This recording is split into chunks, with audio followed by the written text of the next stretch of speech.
What is going on, everybody, and welcome to the charity live stream fundraiser for Zack Snyder's Justice League. We are raising awareness for suicide prevention with the American Foundation for Suicide Prevention. Now, very glad all of you could be here. An amazing turnout by the community, an amazing job of helping us raise money for this worthy and noble cause.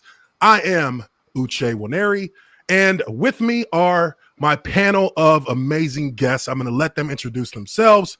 First, we'll start with the guy to my, technically my left, but he's on my right. Lethal Lightning. Introduce yourself, man. Good morning from Australia, everybody. I'm Lethal. I'm so fucking excited. This movie that a lot of us have been campaigning for years. Release the Snydercut movement. $24,000 already raised. This is going to be big. This is going to be big. Thank you, everyone that's already here. Next up, we got Ryan Kinnell. What's going on, man? Introduce yourself to the people. What's going on, Uche? I am Ryan Kinnell with RK Outpost and geeksandgamers.com, and I am fucking hyped for this because not only are we hours away from Zack Snyder's Justice League, but we're also going to smash the roof off of this goal. The goal is $50,000. We've already cracked $25K. You people in the chat are going to blow it out of the water. We've got incredible auction items. This is going to be epic. I cannot wait. And now next up, this man doesn't need much of an introduction at all. Had him a nice, very well done interview today with the man himself, Zack Snyder. Tyrone Magnus.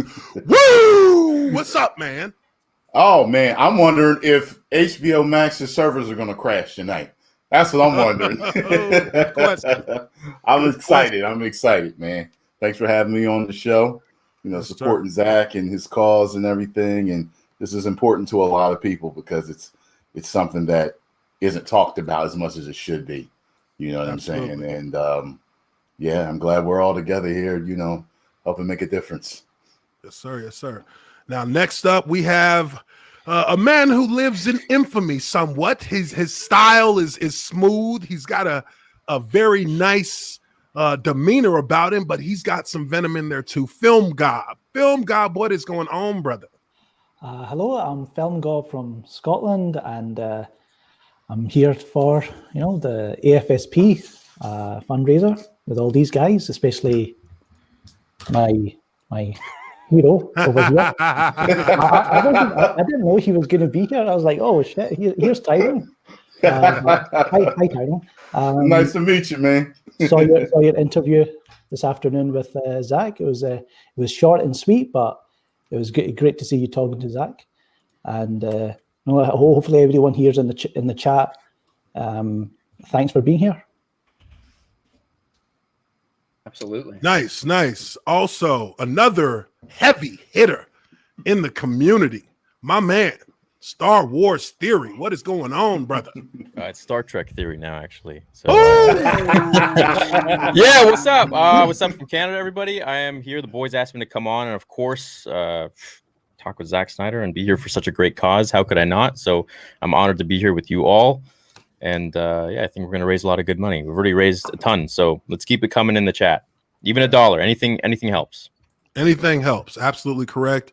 Like he said, this is for a very noble cause. We are raising money for suicide awareness, and you know, everybody's been touched by something like that in their life or knows someone who has been. So let's definitely do all we can to help raise as much as we can for that cause. Now, next man up needs no introduction whatsoever. He is a guru of the comic book sphere, the comic lore sphere. When you talk about this guy, you talk about somebody who is considered one of the experts in the field of comic bookology itself. It is my man, Nerdrotic. Gary, what's up, brother? What's going on? And my microphone is on, and people can hear me now. For my live stream earlier. Thanks for having me, Uche. It's an honor to be here with a lot of great YouTubers here above me and be a part of this and come together especially after this year. Suicide prevention is something that doesn't get talked about enough.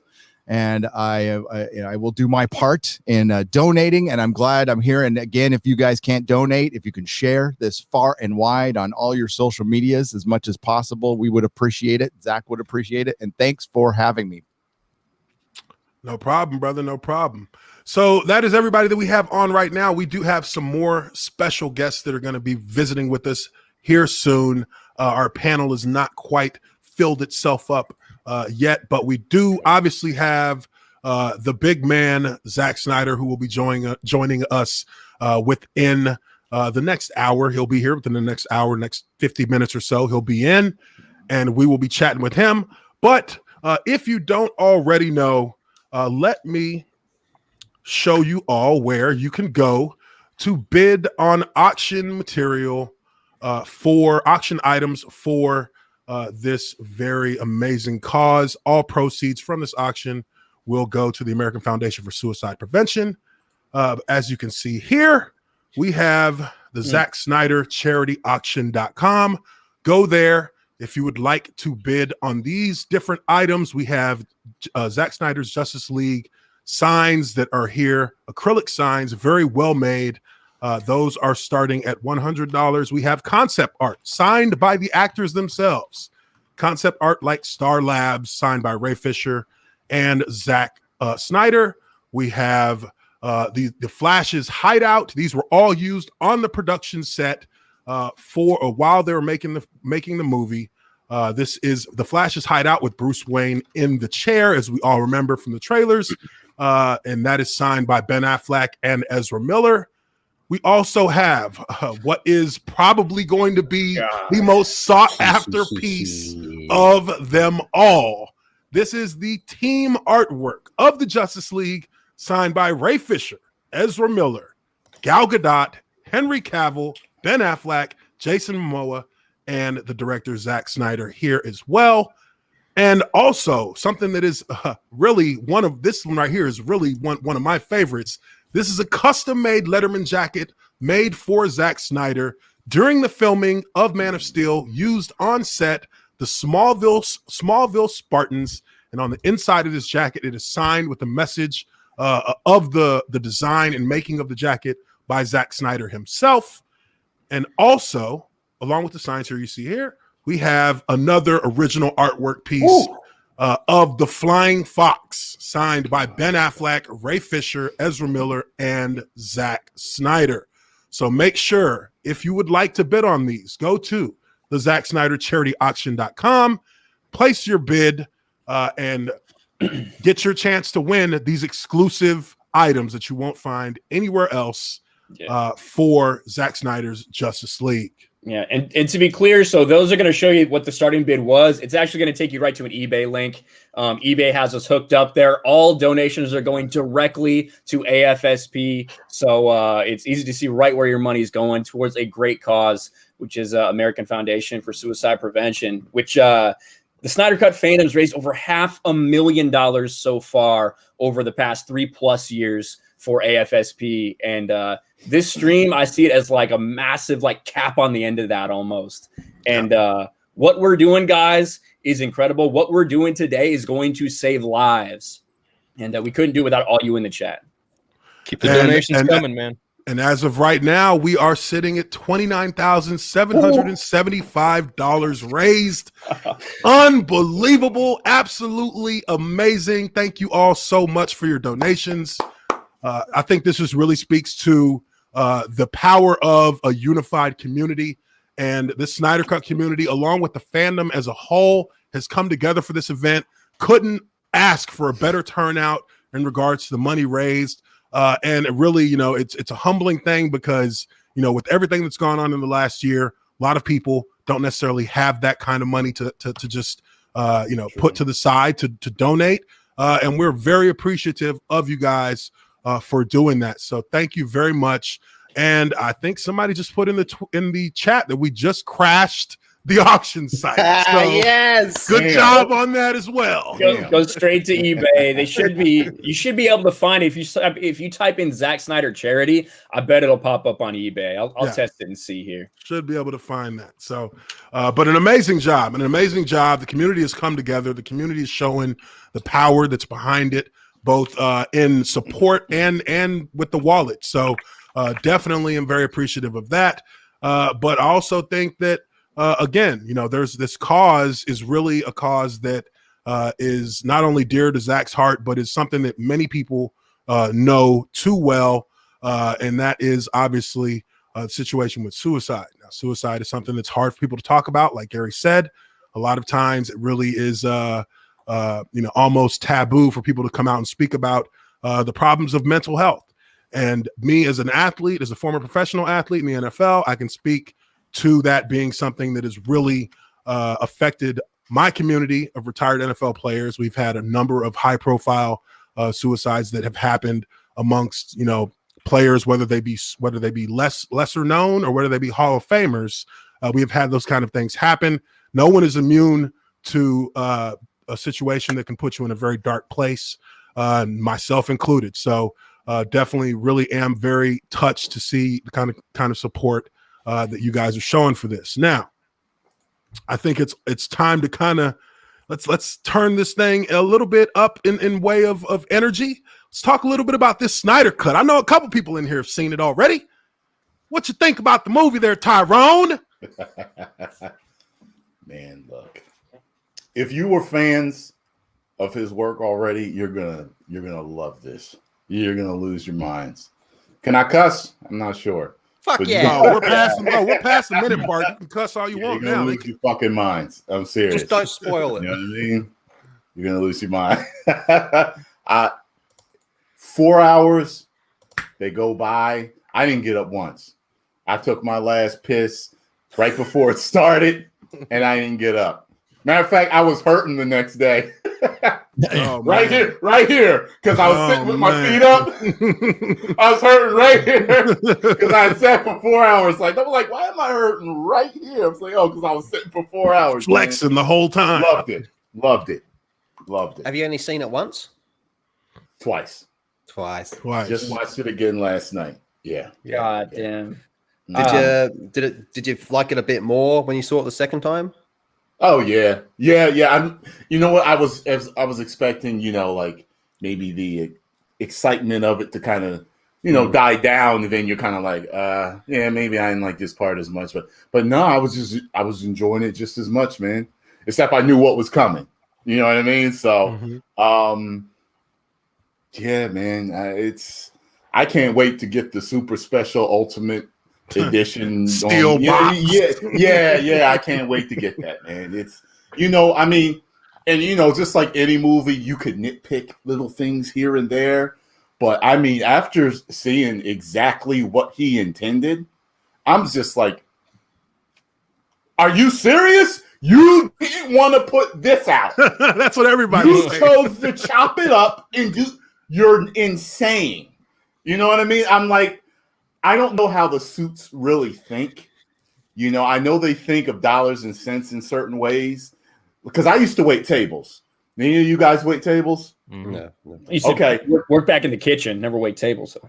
Okay, well, you know how they always talk about turning the tables? They want to get the customer in and out Yep. fast as possible and happy. You get your tip and keep it moving. But the problem is movie studios are doing that now too. It's got to be 2 hours. What are you talking about? If this is like DC's Lord of the Rings, how can you just cut it to 2 hours and not let the true vision be shown? There's tons of movies that have been released that have been 3 hours or more that have done very, very, very well. Just talk to James Cameron. You know what I mean? So why wouldn't they do that for him? Yeah, It didn't make any sense to me. And I think, Gary, you talk about this a lot. These data-driven analytics that these suits use that have no connection to the fans, no connection to real people. They just look at some data points and they try to build a movie off of that. Yeah, they go to the lowest common denominator as far as marketing research, which largely is telling them what they want to hear most of the time, and ignoring, and we're seeing this more and more with Marvel, is ignoring your fan base, your hardcore fan base, the ones that you have these franchises for, that are built in, that are going to come anyway. They're going to sit through 4 hours. If it's good, people are going to sit through 4 hours. The only people complaining really are the critics. That's the only people I hear complaining. Especially when it's a streaming service. It's on a streaming service. You can hit the pause button. But in a movie, I don't mind. If it's good, it's compelling, and it's something I have been looking forward to, like the Justice League on screen together. Entire generation of kids who watch the Super Friends have been waiting for this for decades. I'll sit for 4 hours. That's happily.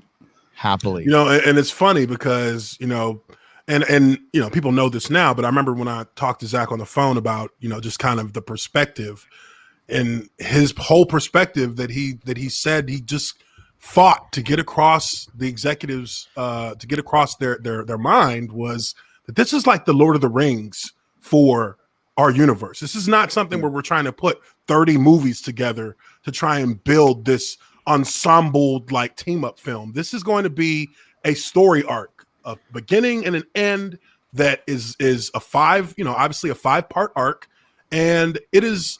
And he wanted them to think more in the terms of Lord of the Rings rather than, you know, this episodic, like almost like seasonal kind of movie setup. And they just couldn't grasp that. They kept looking at the shiny little toy with the MCU and saying, "Hey, we want to be like that. We want to be like that." But it's like, who wants more of the same? You want a unique look from different sides of the fandom, and DC is known for being a grander, more epic level kind of storytelling comic book company. So, you know, this is what he's going after, and they couldn't really grasp that, and that really did, you know, that worked to their detriment at the end of the day, because you know what they did with the 2017 debacle is they got exactly what they asked for. They wanted something like MCU, and they got it, and it was terrible because it doesn't work for the characters you're trying to make it work for. And if every franchise is just the same, then what's the point of watching different shit if everything's exactly the same? Like, the MCU does the MCU very, very well. If I want to watch MCU, I'll go watch MCU. They do it better than anybody. So why would you try and you're not going to be able to do it better than they do it.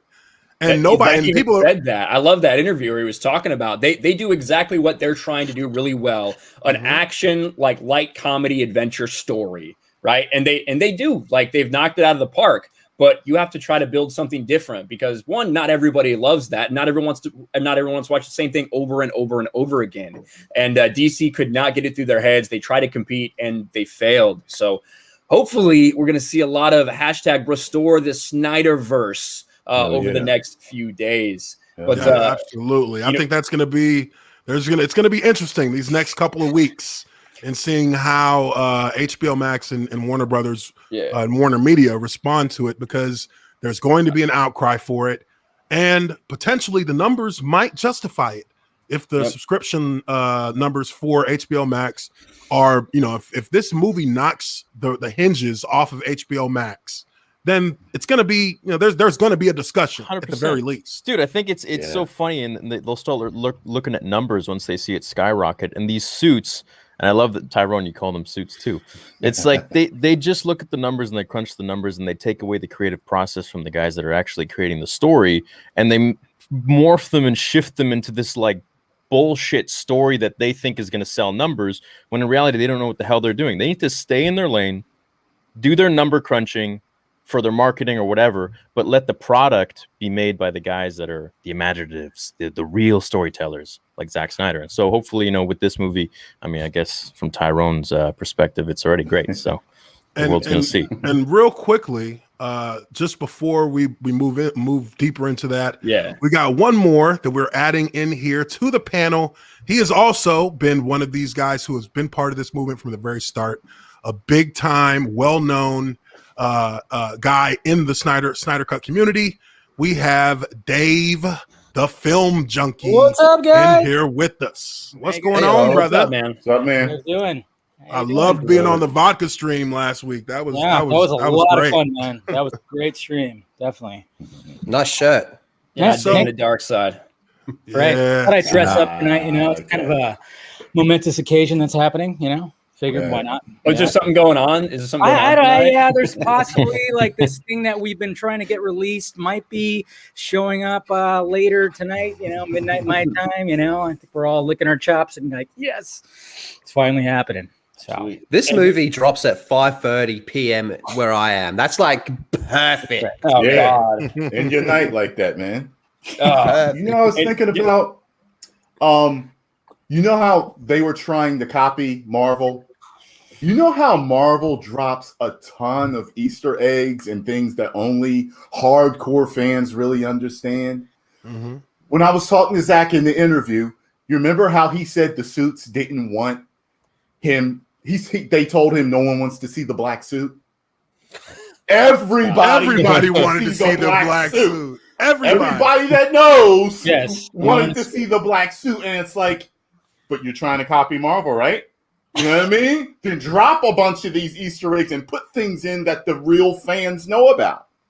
Yeah. But whatever. And I love the fact that he had a plan of being like, okay, well, we'll put Cavill in the regular suit, but me and my boys over here, we could just change it in post, right? It's not that hard. Yeah, he figured out how. Yeah, Yeah. He played him. He played him on that one. Plan for everybody was like, no, he's got to be in the blue suit. He's got to be. He's like, yeah, but if we just do it this way and we put maybe some little, add a little bit to the suit where you get those silver, those chrome inserts, it'll pop when we turn it black and silver, and it, oh man, does it pop when it's when it's like that. So that makes sense because they did put in those little chrome inserts. You could kind of see it in the blue uniform, right? Yeah. They didn't want him to have the beard or the long hair or anything. They didn't want the mullet.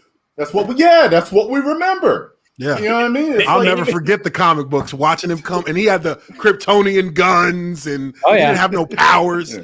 Film Well, Gob, I know you've seen it. What did you think about it, man? Yeah, I mean, I just finished watching it for the second time just before I came on here, and it's so much in the film that I can see Zack taking inspiration from the Death of Superman comics, the Death and Return of Superman comics, but it fits. I mean, if Zack was pushing like Tyrone said, he wanted the black, so he was pushing for the black suit. He was pushing for other things as well, I'm sure, but the suits, unfortunately, they got in the way, and I'm hoping that a lot of the scary ideas that Zack was talking about in his director's cut event last year, hopefully he can actually kind of bring them back. Hopefully, if he can come back with Justice League 2 and 3, maybe bring those ideas back. I don't know. Yeah. Man. And real quick, we do just have to acknowledge we got awesome conversation going on here. We have raised $34,468 right now. Oh, So great! You guys are absolutely killing it with that. That's a lot of cash, man. That is a lot of cash. unbelievable. We might get there before Zach even gets on. And then just watch it. You think Zach will be happy just because his movie's coming out tonight? I tell you what, if we get him $50,000 before he even comes on, that is going to mean so much to him. Amazing. He's so dedicated to this cause and this charity. Maybe he'll call up the cast. Yeah, maybe. Cool. Everything you guys are doing right now in the chat, every single dollar means the world to Zach. I cannot emphasize that enough. Yeah. So it's awesome, it's guys. all about. Yeah, When the absolutely. three of us were on the Zoom call with Zach, talking this is what we're thinking, this is how we're going to set it up and all that. Zach was just like, I don't give a fuck if we raise $10 as long as we get the word out there and help spread the message that this is a serious issue. Yeah. Wonder Woman, Batman, I love them, but they ain't real. But this is a serious This problem. is real life. Absolutely. Yeah. Absolutely. Yeah. Now, before we move on a little bit, I want to bring in another one of our panelists here. And I think we all think that there needs to be a little bit of a breakup in this male toxicity that we're sitting around in here. So I'm going to bring in the Jade Mistress herself, Jade Shadow. Hello. How are you? How are you doing? I'm good. I'm good. Great. It drops at 3 a.m. for me, so I will be asleep. So don't be surprised if I go dark tomorrow on social media. I will not be Jay, on social media. welcome. Yeah, so we're basically, just kind of digging into a little bit deeper into the movie and the process and everything that happened from the beginning of this saga. I mean, it was amazing to hear Zach talk in that New York Times. Oh, you saw it, didn't you, Ryan? What just happened? Yeah, real quick, Az from Hilverse Babyface just donated 1,000 pounds. Wow. Oh, 1,000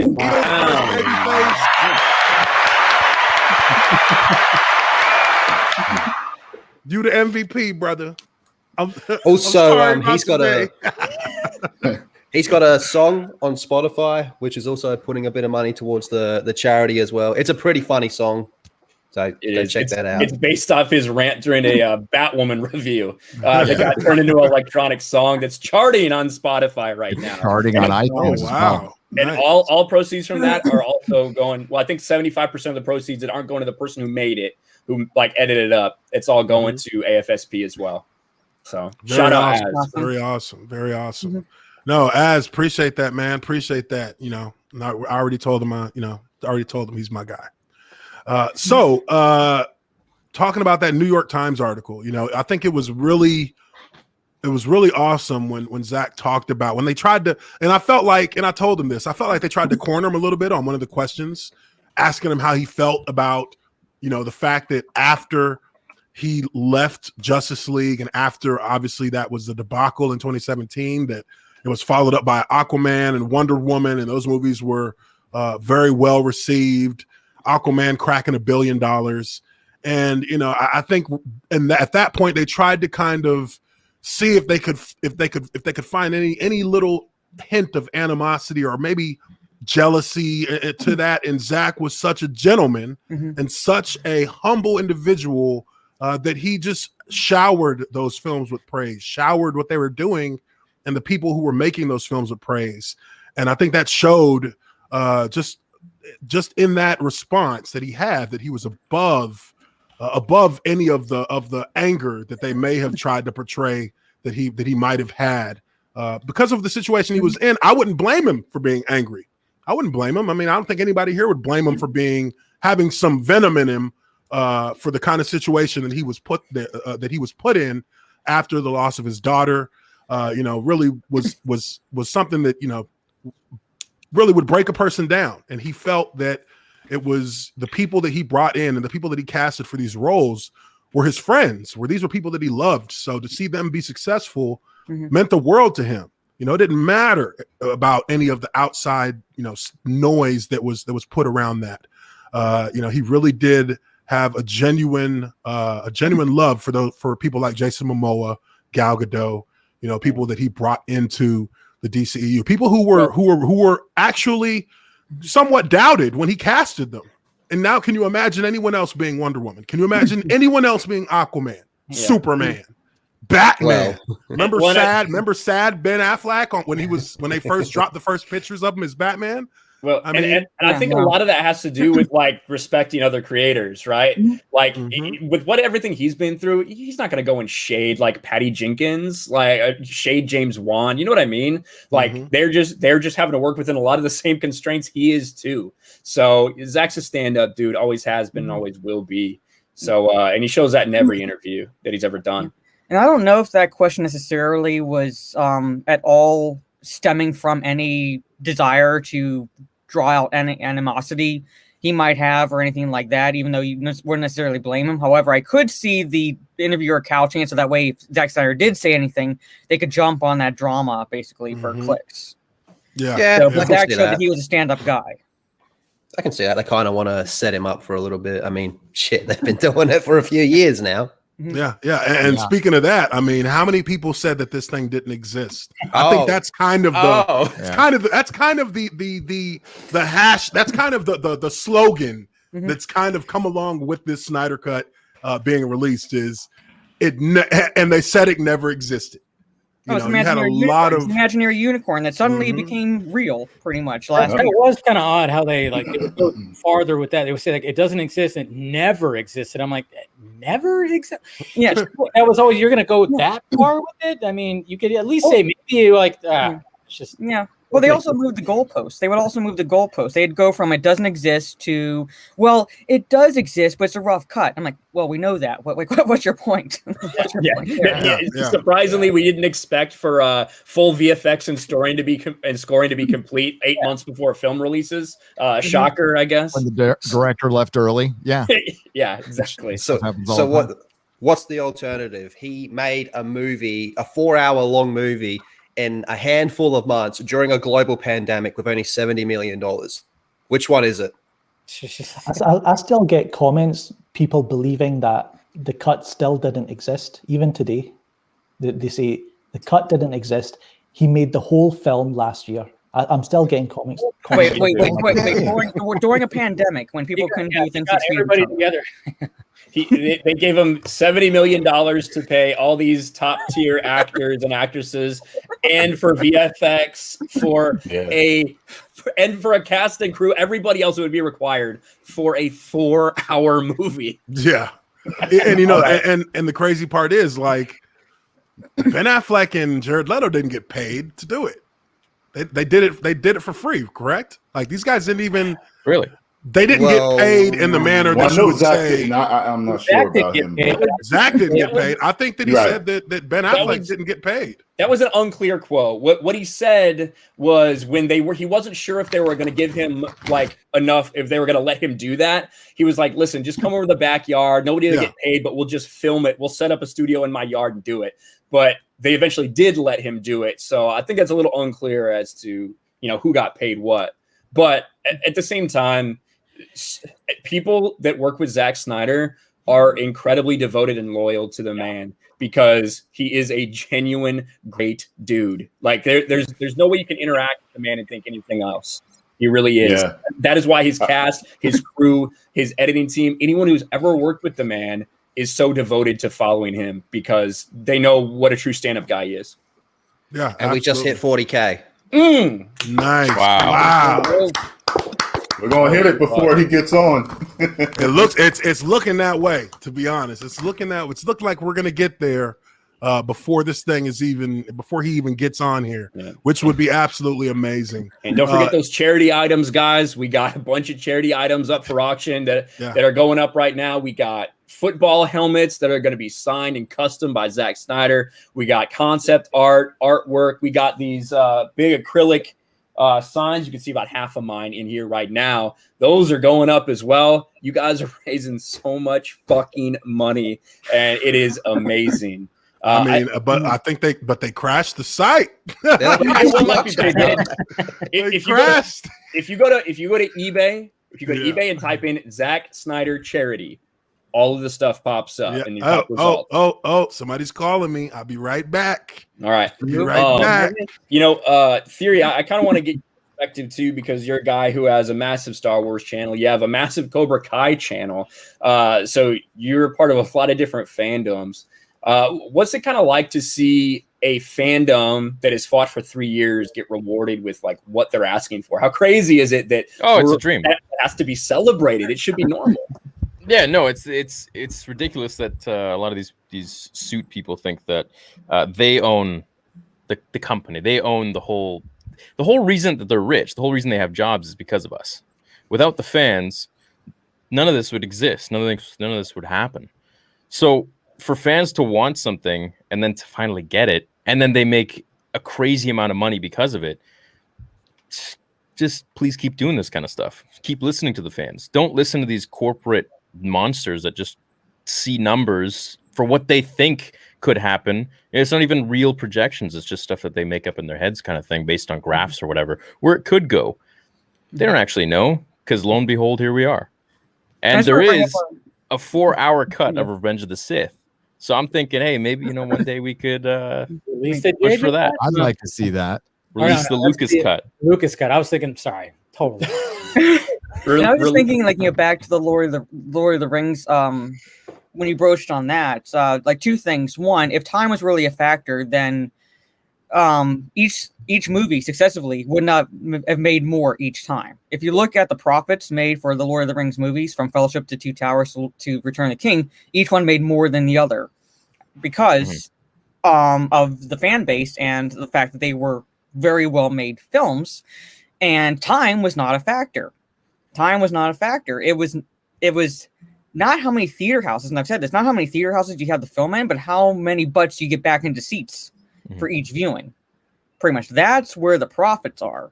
And I don't know where along the line studios forgot that, where they like have the cutoff. It has to be 2 hours because I don't know, maybe they're like certain attention spans don't last longer than 2 hours, but no, comic book fans, no. If we can go through an entire comic book line and like remember details or whatever, then we're gonna sit through a 4-hour movie if it's good. Well, I think a lot of it is the restriction on the theaters. I think they say, okay, 2 hours, and we got to get the next group of people in for the next movie. And it's like if you have someone there for 4 hours, and these are things that I was learning from. I spoke to the writer of the Karate Kid series, Robert Mark came, and he was like, yeah, we could only release Karate Kid in theaters in 1984 at 2 hours long because we had to actually have them go out and then a new batch come in. I didn't even know this kind of stuff. They have to sell popcorn. I'm like, there's so many different things that go into this than just putting someone in there. Unless you're a big hitter like Endgame, then you can have your movie be 3 hours something long, and it'll still work. But there's so many suit analytics to this stuff that drives me insane. It just kind of takes the whole magic out of the whole process of making cool stories. We're using Lord of the Rings as an icon film. I was just going to say, I mean, the studios, like, it's kind of proven in the past, like, if you trust the director to, like, say, Peter Jackson, right? He started the Lord of the Rings trilogy and he saw it through to the end, right? Him and his team, they know what they're doing. They've planned it all out, see it through till the end. You saw what happened to Star Wars, the new Disney Star Wars. And you've got J.J. Abrams who started it, passed it on to Rian Johnson. It's like, what? No. See it through to the end. And Zack Snyder, you've seen what's happened.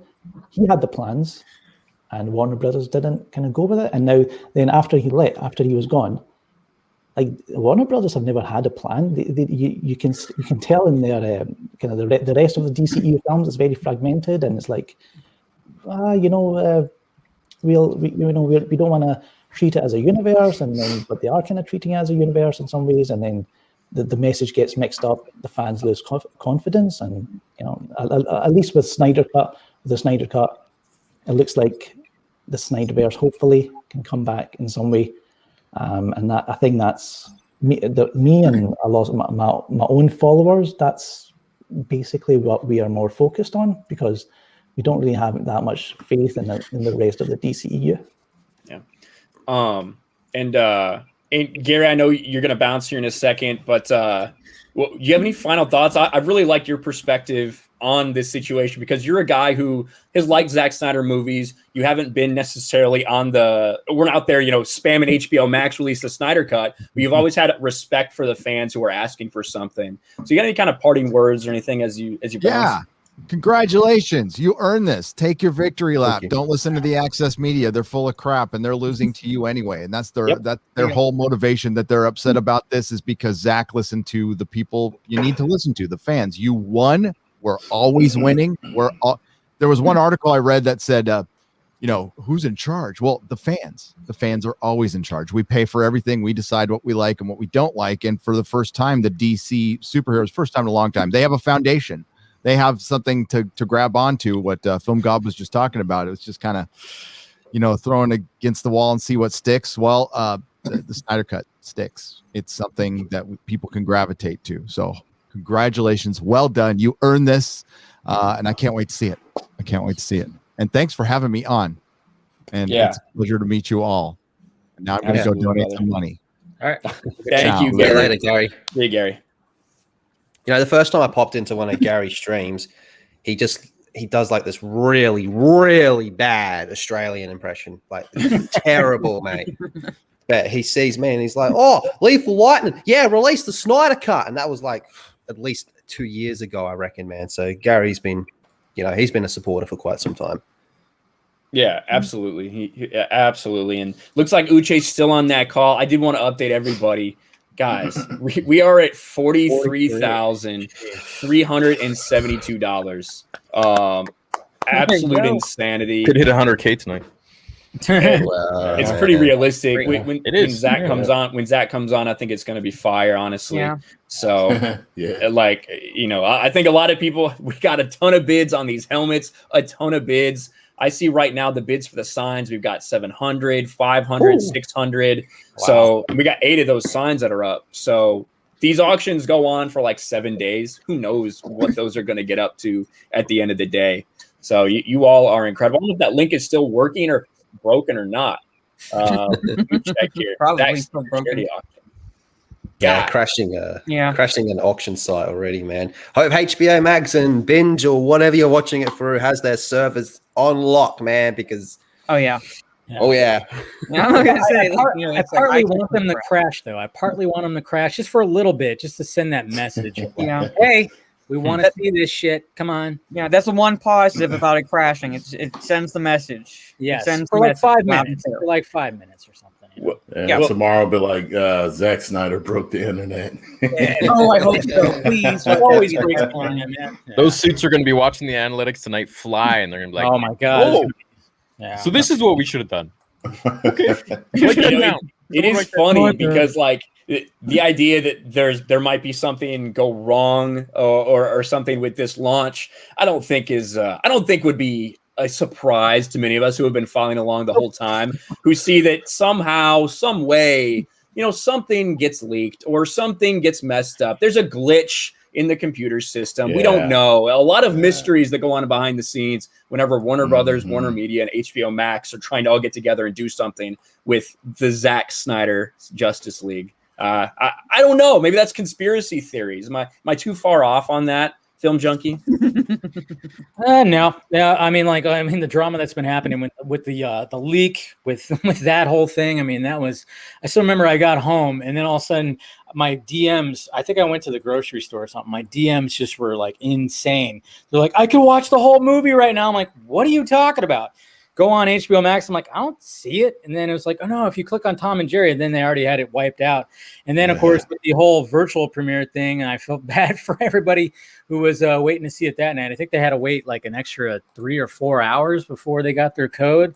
And it was just like, of course, what's going to happen the night of? I mean, it's just going to be at this point, just everybody just grab a drink and just go, whatever. It's gonna, this is just the drama of what's happening. Never a dull moment in this fandom, that's for sure. That couldn't be. Yeah, that is absolutely spot on. Like, it feels like for a while, every day, well, at least every week, there was something new happening. It's just out of control, man. But I did see we hit 45K, which is absolutely amazing. There it is. You know, I think one thing that's so interesting about this whole thing is, you know, one of the ways that Zach was pitching it, he's like, these fans are doing a better job of marketing than you guys are. I would hire them. And with what we've seen, the somehow like infinity loop of hype that has been going on for the last 2 or 3 weeks between the character teaser trailers, random surprise final trailers, all these things every single day, art contests, whatever it may be. Zach is in charge of marketing to this film essentially, and he is using the fans that are there for him. That's why Zack Snyder's Justice League has been trending for effectively 2 weeks, and it's just gonna keep on after this. I think what is it? March 25th, we've got Restore the Snyderverse. I believe that becomes the focus, and you're gonna see that trending for a long time as well. And I can't fucking wait. I do like that. You know, a lot of people were like, "Oh, just get the Snyder cut out, and so we can stop talking about it." I was like, "Well, no, it's just the beginning." Just think of all the crazy shit that's happened. Like, I remember like waking up one morning because time zones and shit, and then like having messages gone. They flew a fucking plane saying WB released the Snyder cut and watching the footage. I mean, like, I don't need my coffee this morning. I'm up. Like the soccer stadium when the sign just pops up, released the Snyder cut. Times Square, like so much crazy shit. Like I honestly can't think of another fandom that's just gone above and beyond to get the message out. And if the suits were smart, and seeing the level of marketing that the fans themselves did, basically like in promoting like the release of Snyder Cuts and restore the Snyderverse, if they were to announce that they were going to be even a limited run of this movie in IMAX, jeez. Yeah. Like just think, like it's almost I don't want to say pure profits, but at that point, all they had to do would maybe release 1 or 2 trailers. Well, you got you our hype to carry it into the theater. You also got to wonder too if the pandemic wasn't happening still, would that have been the case? Because I think he was trying to get it in certain locations, but the big markets like New York and probably over here, but movie theaters are just now going to be starting opening up over here, but limited capacity. But I think I heard that he was actually trying to do something in New York, but they're still locked up over there. So I kind of wonder if things weren't how they are right now, there would have been some kind of limited release. I think that's what he was trying to go for, and it just yeah. I was thinking more like a summer release, like basically kids like are out of school kind of thing. Yeah, like just say like it's like summer 2021, something like that. Just could be something. Mm-hmm. All right, back in here. Hey, trying to get the website sorted. Well, but it's sorted now. Everything's good. Website should be running for the auction. Should be back up and running. If it's not up right now. Excellent. So, all right. What I miss? We actually have been completely silent since you left. Yeah, I know. There's only like 5 people watching now. Sorry, Uche. We're at 46,000, man. 46,000. $46,471. You people are mad. Ryan, let me ask you. It's amazing. After this, what do you want to see? If, like, let's say this thing, gets huge. What do you want to see going forwards? Oh shit! I think that. Yeah, I think that Zack. No, you're good, Tyrone. Like Zack Snyder. Like I think for the majority of people, I think the answer to that is Zack Snyder's Justice League 2 and potentially 3. Mm-hmm. There's so many things they could do. We just heard like what the original plan for like a Deathstroke origin movie was gonna be. Yeah. Like that would be sick. I would love a Ben Affleck Batman series. Like there's so many things that you can do. The question will ultimately be, does Warner Brothers want to pursue it? Would Ben be down to do that? I think we'd all like to think he fucking would be. We'd all like to think he'd like to put that cowl back on again, like he was for those nightmare scene shots. That's what I want, though. Zack Snyder's Justice League 2 and 3. One thing I will add to it, and we don't necessarily have to get the hashtag trending necessarily, but I would also like to see the air cut of Suicide Squad because as much as I love Zack Snyder, David Ayer got screwed over pretty badly as well with his Suicide Squad movie. So if we can maybe get that hashtag trending to show, because this movie is supposed to connect to Justice League. Yeah, I want to see what his vision was going to be. And it would not cost nearly as much as they threw at the Snyder Cut. It would, because it was more complete, and it would probably cost, I'd probably say tops like not even break $10 million that they would need to throw at that thing, because I don't think there's much that they have to do. So it's almost like a no-brainer. They see what happened right here. We do another battle cry of the Ayer cut. I just would not be surprised. And even David Ayer he's been kind of taking what Snyder was doing, dropping little things. He likes to drop things in his Instagram stories where it's not in your face, but it's like, hey, there's a Joker image like in his Instagram stories that have he has a bunch of military stuff, and then there's the Joker all of a sudden. It's like, well, there you go. Well, and I think the biggest thing is that's already been filmed, right? And that's the thing. And Zack filmed his movie. I know a couple people out there for some reason refuse to believe that this was all filmed in 2016, with the exception of about 4 minutes.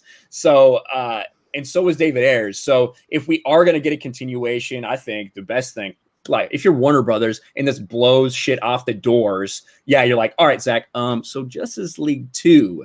In the meantime, you start that post-production and re-editing of Suicide Squad, get that back to where it should be. So 6 months, 9 months, 12 months from now, you have something else to satisfy this fan base, before you can get the next thing out. Ride the Joker hype. Everybody is hyped for Leto being in this, and he's only in it for a short amount of time. We know this. It was additional photography.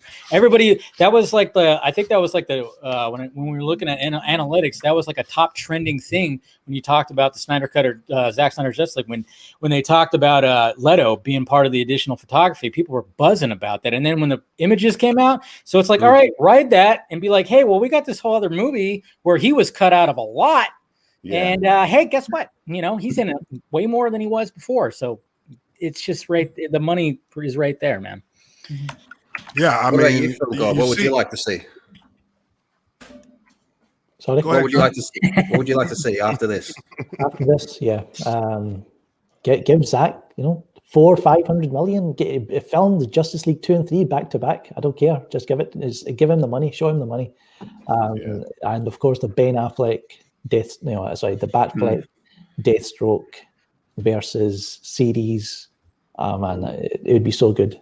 It's a dream, but anything's possible after seeing what's happened with the Snyder Cut. Anything's possible. Yeah, I think the Batfleck series is like I think streaming is built for these long form storytelling, right? So you can have a legit detective story that's played out over 6 episodes or 4 hour-long episodes maybe, or whatever it may be. I think that would be the perfect way to see a Batman story play on screen, I think. Yeah, and then even with the sequels, I wouldn't be surprised if they go long form on that. Just make that a series. I mean, when you watch, this version, I mean, it's broken up into, essentially 7 parts, like you told us with the epilogue. I mean, it plays out. Like, it plays out exactly like that. You could watch like each part and just watch it once a day if you wanted to. I don't suggest it because you're gonna get hooked, but I want to see him go back and do Man of Steel 2 and 3. I feel like there's still so much more to be told. Yeah, there's a huge demand for a Henry Cavill Man of Steel proper. Yeah, what is this I hear about recasting him? What the hell? Yeah, what is that? Man. I mean, look, sometimes you got to be able to see the forest. You got to be able to see the forest, and WB has shown that they have a supreme lack in some ways of seeing that. When you have the kind of Superman that you have with Henry Cavill. Now, I mean, it's been up in the air for years. I think there was a glimmer of hope a couple of months ago when they announced that he was going to be, making some more cameos. But I mean, we want a proper Man of Steel sequel. I think a lot of people are down for that. I think a lot of people really do want that. So, just something in the movie too. Wait, who's only one of you has seen it? 2, I think. What? Gob and Film Junkie. Me, Phil. Okay, you guys know there's that one part in there. Don't say it. Fuck you. Don't say it. It's like, wait a minute. Everybody was wondering about that. As far as you know what I'm talking about? They actually show it. You know what I mean? Stop. Somebody's gonna have to say it. I think he knows. I think Dave knows what I'm talking about. There's something that relates very much to Superman that is shown. And it was something that was an Easter egg in, I think, Man of Steel. No. And people are like, wait a minute, stop. That's enough. No more. Are you serious? Yes, and I think Zack left it open like, I was going somewhere with that. Seriously. I don't even know what he's talking about, and I do. Nobody jogged my memory on that because I don't want to know. It only relates to Superman. Only him, no one else. I'll put it that way. Okay. So, all right, no more. The chat just went crazy. Everybody's like, "No, mute him right now."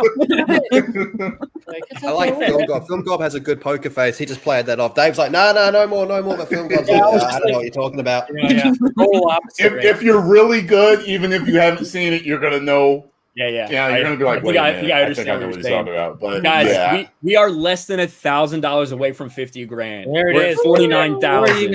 Wow. Let's fucking go. We still got about 5 minutes before the man himself comes in. Let's get it over there. Let's get it over the hump. We're under $500 away. Let's get it over the hump. Let's hit that $50,000 mark. So when he comes in here, we can look at him and say, "Good sir, your tab has been paid." You're gonna have to probably change that, Uche. If we break that, because listen, if we break it, we're just raising the goal, guys. That's all we're doing. Yep. We break it, we're raising the goal. Yeah. So we are literally 4 minutes away, and we are less than $500 away. Push that thing. Oh, we're already 50,000. Whoa, there it is. Yes. Whoa, we're $50,699. Let's Look at that, go. 51. 51. There you go. Jesus. Let's All right, go. we're hitting 100,000. Go, We're hitting baby. 100,000 today. Yeah. Holy Yeah.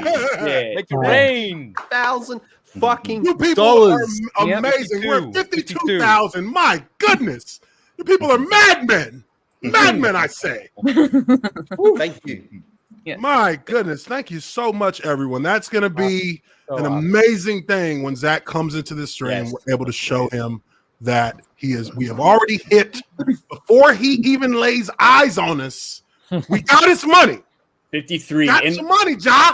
yeah, and that's what this whole thing is all about. We have heard the term toxic fandom thrown around for a long time, and we all know that that's garbage. We know that's a garbage term that gets mislabeled a lot and used against us. At the end of the day, asking for something that you want, there's nothing wrong with that. That's called being a passionate fan, getting invested in something. That is being passionate. There's nothing toxic about it. And now all of you on full display are raising all of this money. Shout out to everyone in the chat. Everybody in the chat. Now I'm being told that Gary actually dropped $1,000 in there. Gary was just in here with us a moment ago, and he dropped Thank you, 1,000 Shout as a out, donation. Gary. Shout Thank out you. to Gary. Appreciate that, Right, my right. friend. Much love. You guys are amazing. You guys are really doing a heck of a job. And we are 3 minutes away from the man himself coming in. Now Well, if we got 3 minutes, I'll be back in just 20 seconds. all right. So let's, I got to prepare. we should have a couple more coming in. Okay. Let's see here. Where's my nerdy home? Where's she at? I just sent her the link, so she should be here soon. Okay, so we got. I know she was testing her. Fiona was supposed to be. Fiona was supposed to be here. I've sent her a message on Twitter. Haven't heard back from her. She has the link, so I'm still waiting to hear from her in that regard. Fiona, for those of you who don't know, Fiona Zheng, she is the originator of #Release the Snydercut, and she is supposed to be a guest here as well. So we want to definitely pay her due and her respect. So we'll wait patiently. She's obviously not on this side of the pond, so could be overslept, anything like that. So we'll wait for her. We hope to see her in here soon. And let's see, we got Theory. Check that private chat, Theory.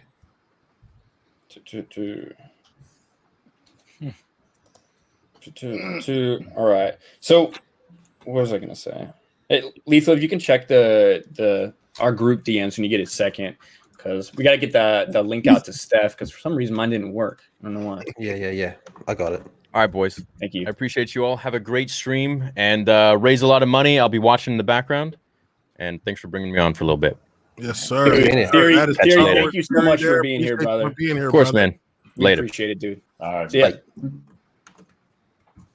All right, there we go. Boom, boom. Now, as we wait this final countdown again, I just want to remind you guys of all this stuff. And, if you can share my screen really quick, Uche, let me put it in the chat so people can see where these bids are at on these auction items. Sure. So if you're looking right here, like the signs are going up.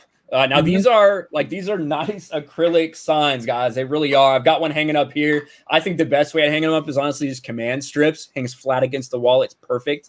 But yeah, 700, 600, 500. We got a bid for the. Damn. I know. We got a bid for 1,500 on the Wow. the Smallville varsity jacket. We got 600, 506 for the helmet. So guys, it's not just what you see in the chat. All this stuff is also going to AFSP. Yes, all the proceeds. And Does that say joining us $4,000? also right now is My Nerdy Home. My Nerdy Home, welcome to the stream. Hi. Hello, everyone. Another of our Snydercut flock. Welcome. Hi. I'm Hi, so Hi. Hello. I'm so happy that we soared past 50K. Wow, unbelievable. That is amazing. This is Unbelievable. 56K, man. Oh God my damn. God. Are you serious? Wow. It's just it's gonna get to 100. Come on. Wow. Yeah. Yeah. We got to get it there, guys. Yeah. It's just 100K, that's the new goal. Let's go. Let's do it. Yeah. And that's what I mean, like this fandom coming together, doing this on the eve of the release of what we've been waiting 3.5 years for. And it's always been about more than a movie. You know, anyone that's part of this movement understands that, you know, hashtag us united for autumn. There's so many things that have gone into Zack Snyder's history, the making of this movie, the fandom surrounding it. And what we are seeing tonight is a culmination of all of that. And, you know, everyone who's here, who's used the hashtag release the Snyder cut, who didn't even know that was a thing till they maybe saw the trailer on HBO Max, and now you're invested. It doesn't matter where you got on Doesn't board. matter. Like this is a movie for you. And for autumn. Cannot wait. For autumn. Yeah. Mm. Yeah, for autumn, absolutely. And you know, again, you know, just really, we're grateful that all of you have been here. We're grateful that you've donated the way that you've donated. It's absolutely amazing. You know, this is such a huge thing. I mean, the NFL's official Twitter account retweeted this event. The NFL. Awesome. I saw that. When you said that, That's on Friday, I was like, we were amazed. 26 million people saw that retweet from the NFL. Awesome. Yeah. You know, that's how much this means, even to a corporation like that, because you know we deal with that's a serious issue in the football world. It is very much something that the NFL is having to deal with. It's very much a part of the just kind of the culture that they're trying to bring more awareness to themselves. And there's an entire like protocol that the NFL itself has that when it comes to this kind of thing. You know, once you leave the NFL, you start to learn more about it as they give you more and more information to keep by your side, to get access to people if you need help with whether it be a therapist or whether you need to be in a facility to try and treat yourself. You know, these are types of things that are really on the priority list for the NFL as well. So very glad that they were able to retweet our event. And I'm sure Zach should be coming in here any moment now. So, and then Uche, if you can check, maybe we can raise this goal up. If we can raise this goal to 75K, I think that'll get people like to see that bar climbing up. Yeah. Let me. You ain't got no problem with that. Right. See if we can change that to 75K because people like to see that when you're doing these charity streams. And I saw it. Drunk 3PO earlier actually donated $1,000 in the chat a while ago as well. So shout out to Drunk 3PO, absolutely phenomenal. A guy who's organized a lot of charity streams himself and gives a lot to charity. So thank you, brother. We appreciate that. Culture Casino also dropped 500 earlier on. Wow. That. Yeah, man. Yeah. This is absolutely amazing. Someone's fire alarms going off. Yeah. I bet you it's house about to blow up. That's all right. So now we are at $75,000. That is our new goal. Yeah. The new goal. $56,000 already, man. That's just insane. That's scary, man. That's just so fucking awesome, man. Thank you all so much. And if you're in a country like Australia, like 24,000. Yeah. Where was before the stream started? Like 24,000. Raised like what? 30,000. This stream. We were at I think before we started, we were at 25. Right. Yeah. So we raised like 30,000 the stream alone, pretty much. Yeah, and we just got through the first hour. Now we're waiting on the man himself. Yeah. If you're in a country like Australia, for example, where you can't donate through YouTube, you can bid on the items. That's what I would be doing. Or you could do directly through the AFSP's there should be a link that mods have and all that. So there's always ways around. Or you can use a VPN. Yeah. Imagine having to use a VPN to donate money to charity. Like, yeah. That's where we're at right now. Yeah. And I just got a message here on my Twitter from Mexican Iron Man. He dropped. Did you already say that, Ryan? Did you already talk? No, about I it? didn't. I was about to. Though. Go ahead. Mexican Iron Man donated $500 to the stream. My brother, Mexican Iron Man, and we appreciate that, man. Appreciate that so much. A wonderful donation there. You guys are just amazing. This is just beyond me right now. How amazing this is. We're pushing for 75,000. So if you can donate, please continue to do so. But only what you can. We're not asking anybody to do more than they can. Just what Every you can. little bit helps. Every little bit, whether it be $1, whether it be $5, whether it be 500. We just want you to donate what you can donate to the stream. Now, without any further ado, we all know the story. We all know the movement. But now we bring in the man. He is the director of the Snydercut. He is the leader of this movement, the figurehead of this movement. He is the one, the only Zack Snyder. There he is. What's up, man? Hello. Hey, guys. Brother. Hey guys, how you doing? How's everybody doing? Good. Doing great. Listen, just a quick thing before we get started. I know that on our donation page, we still have the Geeks and Gamers logo. I just want to say that I really we talked about this, and we're really not affiliated with Geeks and Gamers as far as I'm concerned, and I really just want to make that clear. And I also want to just say, in light of recent events, I think we really, if Justice League teaches us anything, it's about coming together, and there's no room for hate. And I just think that it's important. It's an important message. And of course, as the father of Asian children, it really hits close to home for me. And I just really want to put that out there, that we all, there's no room for hate, and that's just what it's about. Absolutely, and definitely something I can relate to myself. I'm the father of two biracial children who are part Asian as well, so definitely can understand that. Definitely appreciate you saying that, Zach. And just to show how much we appreciate you, right now, as you have just come on, the goal for this entire fundraiser was $50,000. Right now, we are at $58,859. That's good time. That put quite the smile on your face. Yes. And this is for, obviously, all these proceeds going to the American Foundation for Suicide Prevention. That is a cause that is near and dear to Zach's heart.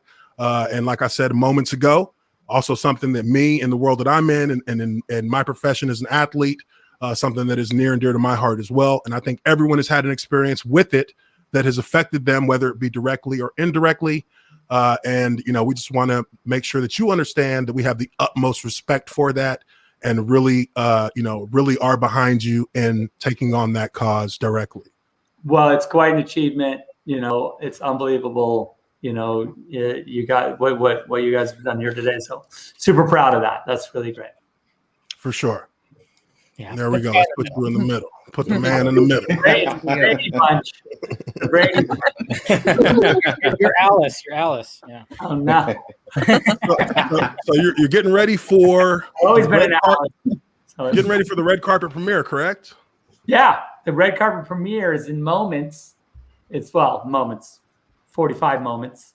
So we're gonna head down to that, and by down I mean downstairs, because it's COVID.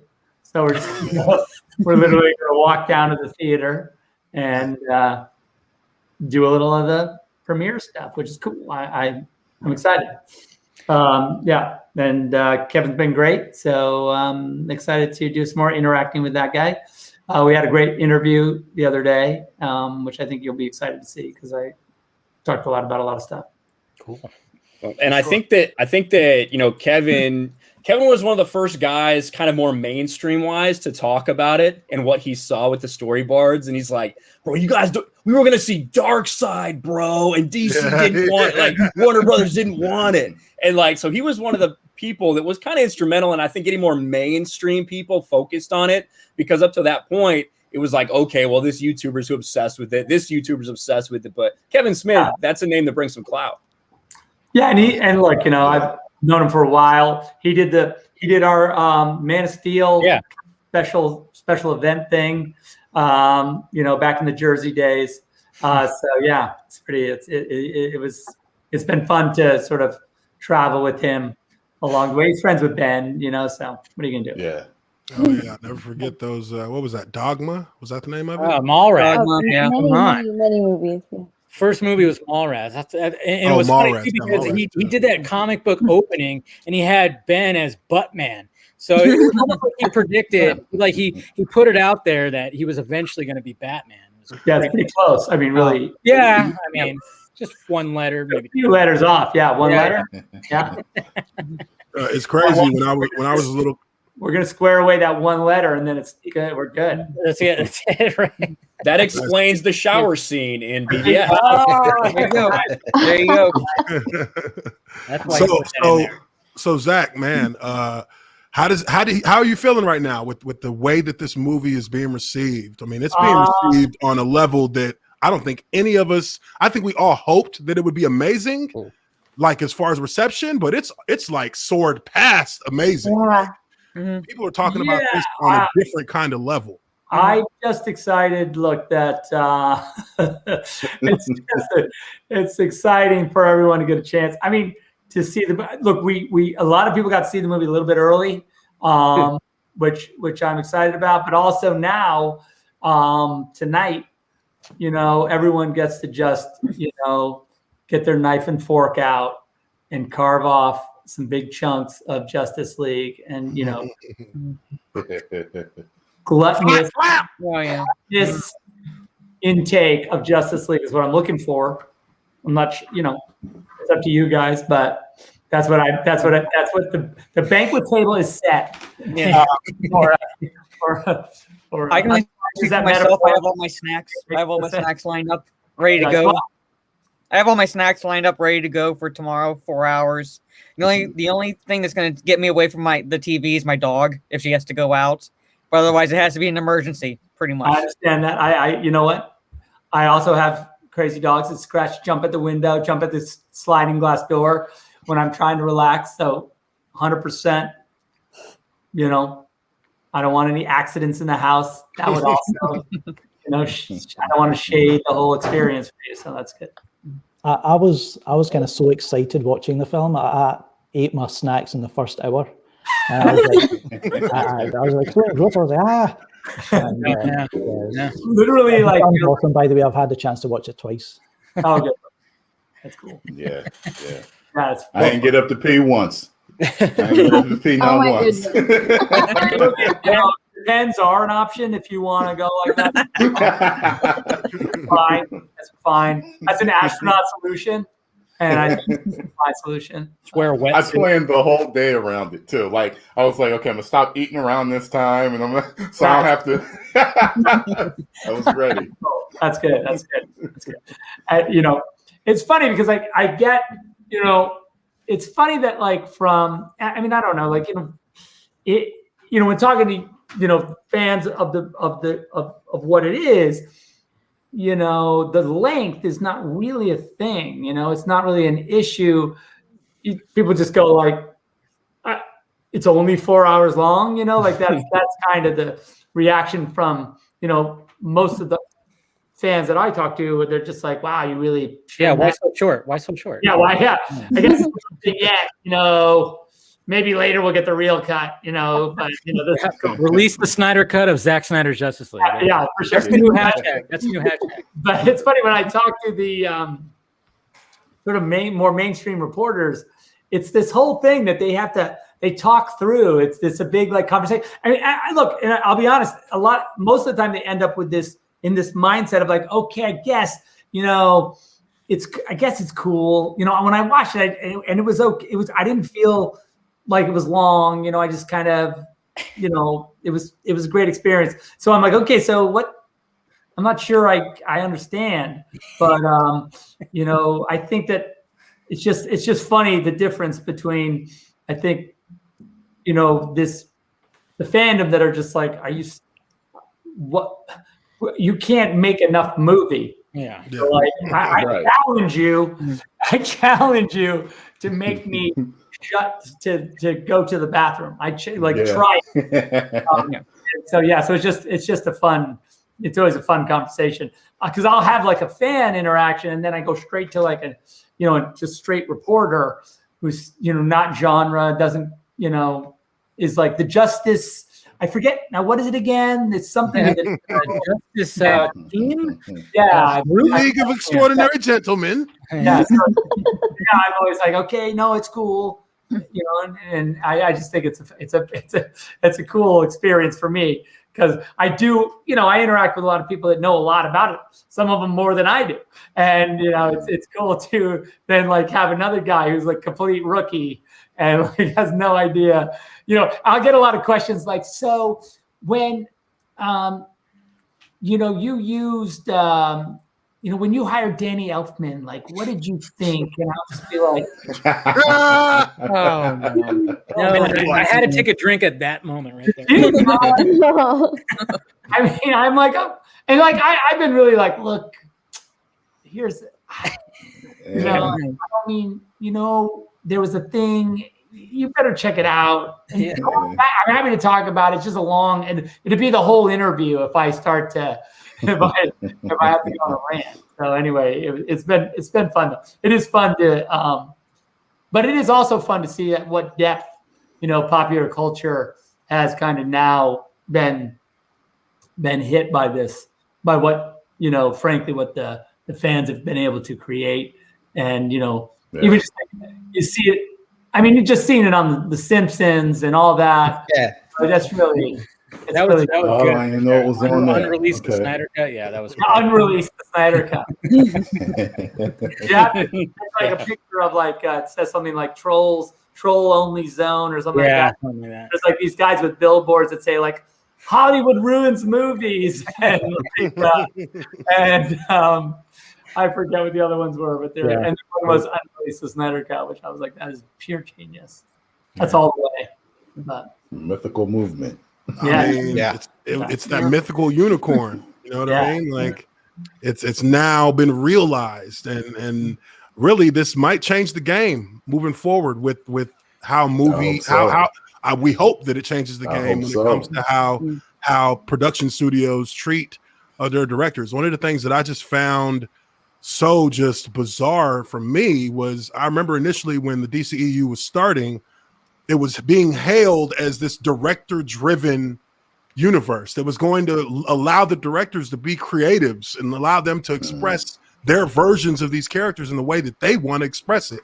And I mean, it was almost an instant about face from that. It felt like when they didn't see the dollars that they wanted to see, or they allowed for perception from a tomato meter to dictate whether or not they wanted to stay the course with something. So it felt very like it felt really raw that after such a little amount of time with the story that was trying to be told, on both with you and also with David Ayer, that they just about faced on that entire sentiment of allowing the creator to create, Yeah.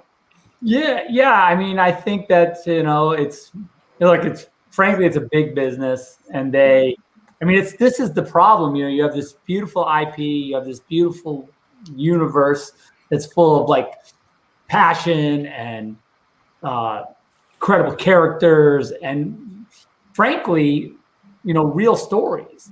And then you try and like package that in a clean little box that people can buy, and you can put a Happy Meal together and all the things that, is the reality of what basically the stockholders or the business side of it needs. And I think that there can be, a conflict in that, especially when I think, what we were trying to do with it, we have this long look, and it's hard to, to keep them at bay while you're like, just wait, I promise. When you see like where we're going, it's going to be it's going to be amazing. But now that we're here, it's really satisfying. Yeah, it's got to feel good. Yeah. I love how I don't like like people who were. I'm not calling out anybody who was against this or anything like that. And, but this is a win for fandom. Like, it doesn't matter what fandom you're part of. This is a win for fandom because we saw what the studios did, and we're like basically crying to the heavens that there is a cut out there. Zack Snyder filmed his movie. He was near completion. Filmed his movie. It's out there. Please release it. We would like to see it.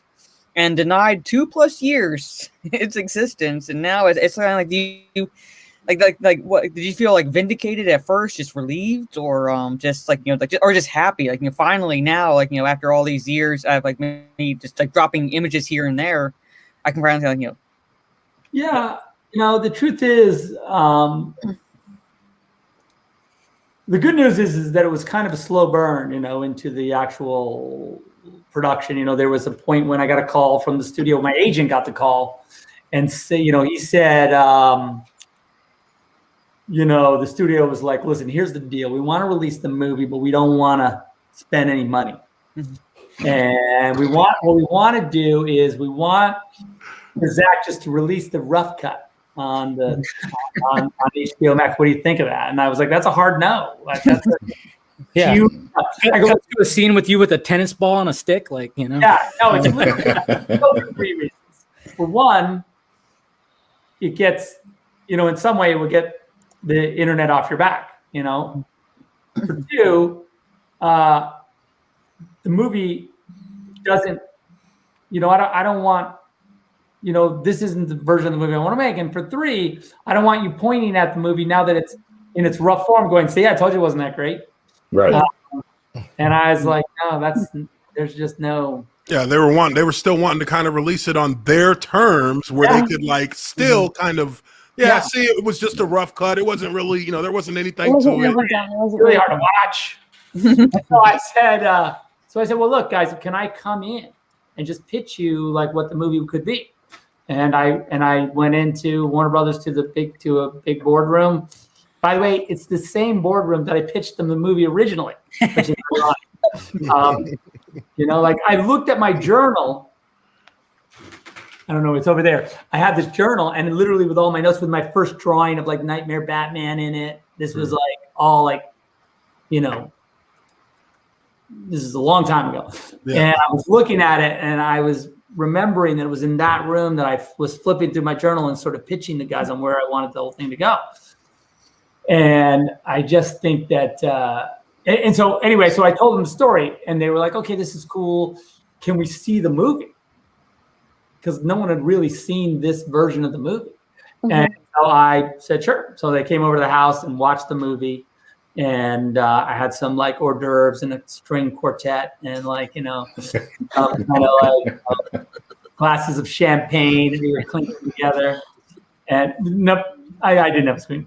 Like, I had a lot of that other stuff, a lot of the other stuff, because there was an intermission, right? I had an intermission. And so, then we went back and finished it. And then, frankly, I thought, they were pretty positive at the end of it. They were like, wow, this is like really a different thing. And I said, yeah. Anyway, it was just like, that journey for me, was a slow, I think if it had like just been one day, like, okay, yes, you can do it, I would have been a lot more nervous and sort of felt the weird pressure. But like, I felt like, this movie's existed since probably in the form that it is, that you can watch, that it's releasing tonight, since, January of 2017. Like I was cutting this movie in 2016. I was working on the cut of this movie. That's how old the movie. It's wow. Like Previs, the Themyscira Previs I released from 2015. Like that's all. That's like legit, like a long time ago, and like that. And I guess that's the whole thing of them saying like, oh yeah, well, we consider the theatrical cut of Justice League canon for us, and this Elseworld Justice League that you're making will be just whatever it is. And I'm like, look, and frankly, I was like, that's 100% fine. Really? That's 100%. Put it in a can. I was like, that's Put 100%. it in a cannon. What did you say? Yeah, that's crazy. I said, put it in a cannon. Yeah. Yeah. Come on.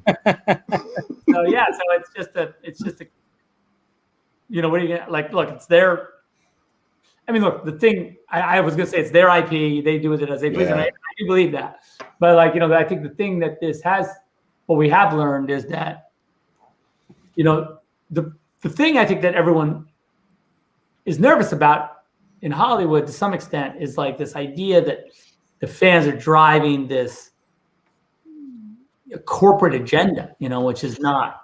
They don't like that, you know. That's not. Seems scary. But the thing that I said is like look though, the fans want, like, they've asked for me to make the movie exactly as I think is cool. Like it's not, they're not asking you to like, this isn't like a Sonic the Hedgehog thing. This is like this is like them going, look, we're supporting this artist. We want his point of view to be realized.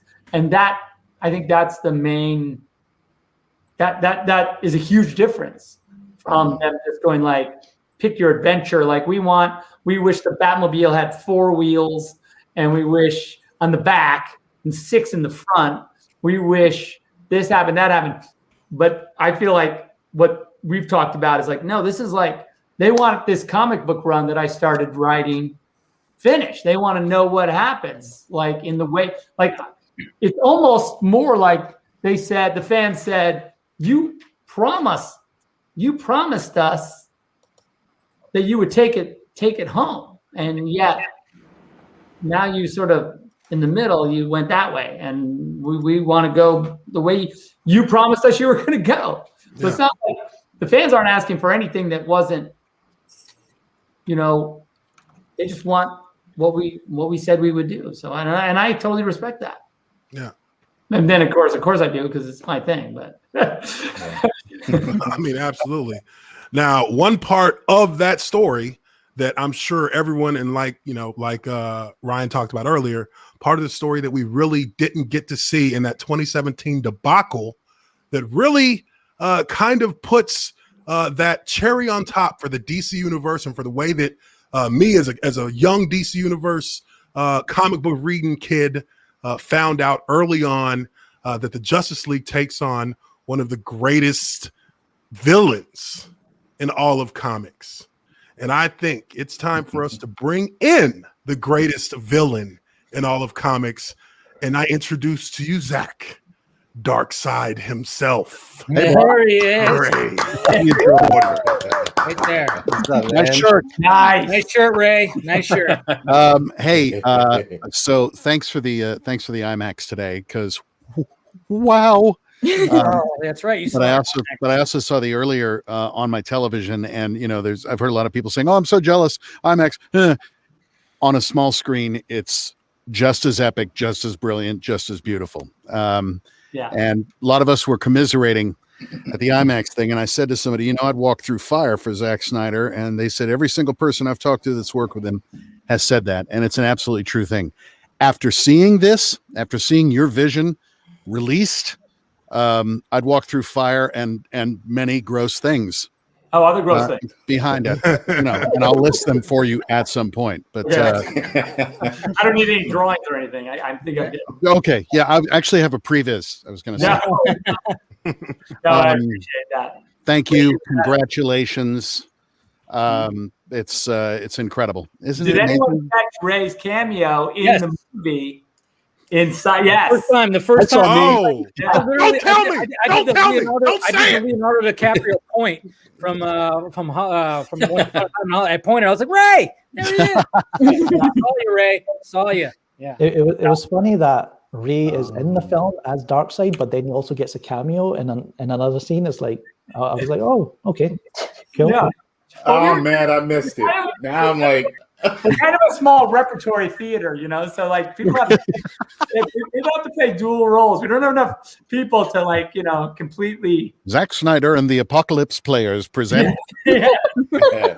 exactly. It's kind of looks like a Viking. I wonder if you were in the human side of the war or something. He's got a Viking-like look to him. Possibly. Yes. Could be. This is maybe. So real quickly, and don't mean to cut anybody off. No. Mara is going to jump right out for a moment, but she'll be back here in a little bit. Thank you so much for being in here with us, Mara. Jade Shadow, for anyone who doesn't know, follow her channel. Plug your channel real quick before you jump out. Hello, I'm Jade Shadow, and normally I would plug my channel here, but really right now just focus on the charity. Awesome. My channel is 63. Teeny tiny. I talk DC, I talk gaming, I talk whatever, pop culture, but right now it's focus on the charity. So don't worry about my channel. I'll be jumping back on in a little bit. Everybody go track down Jade's channel because that's awesome. Absolutely. Thank you. Thank you, Jade. I appreciate you so much. Yeah. All right. Now, next, I actually am going to bring somebody in. We can keep going here. I'm going to get this person ready to come in. I feel like I don't have a gamer name. It's like not cool. Yeah. Generally, you got the gamer names, right? We all got our first and last name in here like some dorks. Yeah, that's good. I got both. I have a shirt with a collar on, so it's live. I know. Where's the V-neck? I got to go to the premiere. That's why I put the jacket on. I was like, this is a special night. Yeah. But then I got Ray's face on my, on my chest. Right. Yeah. It's a good face. How do you think I feel? Ooh. I know one thing. I kind of want to hear "and all of existence." I was going to ask him for a little bit too, man. Oh, yeah. All right. How about this? Let me see everybody kick some money towards AFSP, and then we'll talk about me doing the voice. There you go, businessman. Make it rain for AFSP, Make it rain. and then we'll talk about doing that voice. I like it. I trust you, Uche, to keep track of that. Oh, absolutely, man. Okay. I got a hold Where of we at right right now. now? Let me see. We were at $63,559. Unbelievable. There you go. Woo! That's amazing.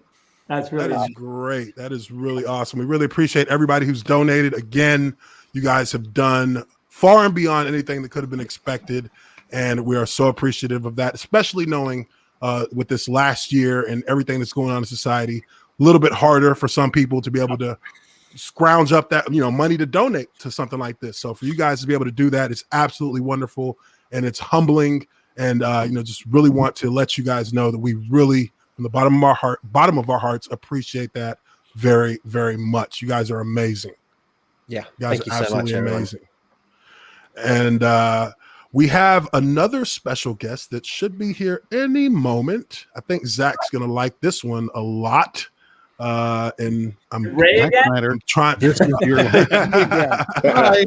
It's not the Ray. We go like it was a pre-recorded Ray that like. Hello. Yeah. We could run an Uxis. Now we're gonna bring a Dark Side. I am not taking my shirt off. Ain't happening. Damn it. What if we hit 75K? Will you do it then? Oh, he said, look. He said, Make it rain show for that Dark Side. money. Make it rain for Dark Side. See, I didn't mean it like that. We're at 64,576. So it's climbing. In It's one climbing. evening, I'm turned Keep into going, a guys. stripper. I'm Keep not going. down. Oh man. It's climbing. He doesn't know what he's got himself into. He's thinking, I'm gonna have to It's show like, myself. thanks for bringing that up, man. Thanks. Now, while we're waiting, because this special guest, she's making her way back over, just waiting on her to come back, and we'll be able to get her in. But I mean, Ray, tell us a little bit about the process. Like, how did you come up with your dark side voice with that? Honestly, I knew what he looked like, and that seemed like the appropriate sound. That seemed like that was what I would kind of expect to come out of that face. Mm-hmm. And Zach, you told the story actually on the vodka stream, I guess, where you were I had forgotten, where you were like, hey, can you do this voice? And I gave it a go and did it with a bit of modulation, a bit of work. And thank you so much, sound engineers, for making it sound really the way that it does. That's kind of, it just seemed appropriate to the way that he looked. You know, I didn't look at the picture of him and think, wow, Gilbert Gottfried. You know, it was like, this is, there's a certain sound that needs to come out of him. So it was an interesting process. You know, it was long because there was some stuff I did and then a long gap and then some more and then some more. And then, you know, even recently there were some things here in this studio. Rated some of it right there on that mic. On that mic, yeah, that's mic right here. Wow. So yeah, it's been quite a process. I mean, just the whole thing, you know, and being welcomed into this community and gaining an understanding of the lore that I never understood appropriately before. And to see all of the victories and to see, you know, the amount of money being raised for the most important cause, it's been thrilling to be a part of it. And then to get to see it, it's like, it's beyond. So I'm very grateful and very excited. And if you haven't seen it yet, man, you have no idea. Strap in. I'm looking forward to it. But now I want to hear Gilbert Gottfried say Dark Side. I mean, all of existence will be mine. Yeah. Actually, Zach, you want to go back and redo some things now? That's in my head now. That's in my head. Call the premiere off. Yeah. Yeah, that's pretty. I had some Aladdin vibe there, but that was cool. Yeah, I kind of figured. So Zach, what about the CG aspect of Darkseid? I mean, was the voice done before the CG or how did that work? Model. I mean, Weta did him, Darkseid, and they're just good at that. Magicians. Stuff. Yeah, they're legit, and so he was kind of evolving. When we had him I had seen, you know, we had models of him for what his look would be as Uxis and then as Darkseid, but we hadn't seen the sort of molten hologram. We had never really, I knew what I wanted it to be. I kept saying to everyone, it's like, he's just like, it's like dripping liquid metal. It's like this. We always laughed that it was a very primitive hologram system that the apocalyptians have when they make a phone call, you know, across the galaxy. You know, it's like on your end you need a big chunk of steel, like a big, huge, like that's the phone that they're going to call into. Like if you don't have a chunk of steel, you can't really call. So you got to put a chunk of steel there, and then they can come. So we always would laugh that like it's cool and it's intimidating, but it's just not that practical of a. I actually love that, the whole kind of look of the molten fire, kind of dripping off the slab, and it looks amazing. It's cool too, because you know, like it allows for with Desaad, and I think with Darkseid too. I have to look at it again. I was really obsessed with, like, you know, there's a little fire in their eyes and a little fire in the mouth. You know, because like as you look into the metal, you should feel like inside it's like liquid almost. And so there's also the tension. I mean, watching it, there's this immense amount of tension, and it's just in a matter of seconds between this face of steel, this slab of steel, and it begins to change, and you're like, oh God, what is coming through? Even though you kind of know, it creates this amazing tension. Yeah, there's a great shot of Steppenwolf when Desaad goes back into the thing. And then Steppenwolf is there by himself. You know, he's kind of alone. He's like, "What's going on?" And then all the like parademons start like kneeling down. Like they're like, I'm like, how come the parademons they know what's happening? You don't. And there's this great kind of like look where he's like, "Huh, what's going on?" And then you know, he kind of presses through the. It's so scary. Just crazy. It kind of reminds me of Man of Steel as well, when they were like, You know, when technology. Jor-El is telling the story of the the aliens, and the kind of just the kind of material and how it morphs and everything.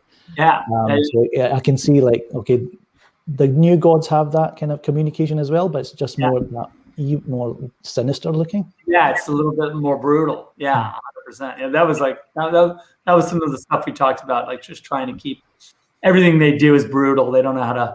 They're not like really. They're not soft touch. No. Yeah, they don't know how to. No. Now, just a little update. Negotiators, I guess. I know what operating system is that piece of space. Windows 20,000. Yeah. Windows Apocalyptic. Yeah. But just a little update here. We have 8,000 people watching this stream right now. 8,089 people watching. 66. And we are at $66,402 raised for American Foundation for Suicide Prevention. Absolutely wonderful. Absolutely beautiful. Thank you guys so very much. That's really cool. Wonderful. Super cool. I think that might be enough. Get a little dark, get a little release of Snydercut out of him. You know what I mean? I don't know. I would like to hear when we get there. Restore the Snyderverse. Yes. I think that might be. Yeah. I think that might be good. That'd be a good one to hear. That would be a good one. Let's see if I can. Let's get it to 70. Let's get it to 70. Let's get it to 70. All right, we'll get 70. We'll hear him say that. There you go. Yes. Let's push that thing up. And I mean, if we're gonna say restore the Snyderverse, let's get it to 70. We don't need some dollars for that. Some dollars. Yeah, yes, indeed you will. Let's push it, y'all. Let's push it. This is what it's about. Now we're raising money for an amazing cause, raising money for something that is absolutely noble and absolutely worthy of it. Let's do it, and let's get that restore the Snyderverse. I know everybody wants to hear it. Well, I want to say that you guys, Film Gob, Tyrone, Dave, you guys, especially in my circle, just having you guys beating the drums, has been really. I've had a lot of big smiles on my face. Sitting at 5 a.m. with my phone, on my sofa, going like, these guys are crazy, and it's awesome. So I thank you for that. I do appreciate it. It's been quite a journey, but like I gotta say, because like I get up at 4:30, and so like I'm up there, and I get my. I get my coffee and I do my little morning routine. And then I like to, every now and then, well, every day, I'll spend like 20 minutes just kind of see what's happening. And I'll come across a video or I'll go check a channel and see some debate or some point of view that feels like, I'm like, these guys, they're not giving an F about what you think because they got, I don't know. It's been cool. So I just want to say thanks. It was weird because like when you did your director's cut event on your art college, your art school, and then a lot of fans met you and you were like, yeah, you watch channels on YouTube? And we were like, Zack watches our channels? Like, what the hell? And you're a creator. We thought he doesn't have time for YouTube. Oh yeah, there was one point where Zack actually said, like, I think you were talking about something, and you pointed. I was sitting next to Chris Wong Swenson, Ping Pong Flicks, and he was like those guys right there. I know those guys, and me and Chris looked at each other like, what? He's pointing at us? What the? Yeah, it was. What do we do? Yeah, like wait, he's watching our shit. What? Yeah. That's how I was when I told Film Gob that Zack liked his 5 minutes of Campia being wrong. And Film Gob was like, huh? Yeah, I'm being serious. It's like, oh shit. Speaking of, like, forget about release the Snyder cut. We've got that. Let's release the John Campia being wrong cut. I've heard the assembly footage is over 3 days long on that one. So. 3 days. That must be the edited one. Yeah. Oh my goodness. Now I think we all remember that moment. Everybody knows where they were when we saw that Man of Steel watch party, and we saw Zack fumbling with his remote, not really trying to get the screen to pop up, and then bang, we all saw the Justice League standing there, and we saw that Zack Snyder's Justice League, and everybody just kind of was like, oh my god. We actually have a reaction here. From Lethal, from Ryan, from Minority Home, of when that moment came, and I think many of you will enjoy seeing this when it May happens. 20th. May Man of Steel 20th, watch party. Yes. Lethal had a watch party, and we were just all watching you, Zach. We were listening to your commentary, and we were just rewatching the movie and just appreciating it. And when you brought on Henry Cavill, we started getting really excited, and I think you'll see that here. Let's show it. It's a short clip. Yeah. Right now, because it's still a little bit to do, but I mean, there is this. I have this. I don't know if this is helpful. See that?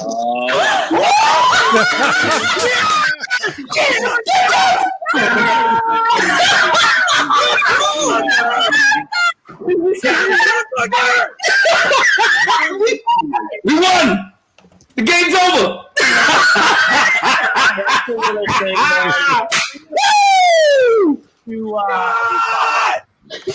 Yeah, the hype was real. That's pretty awesome. That's been my favorite activity. The cool thing about that is,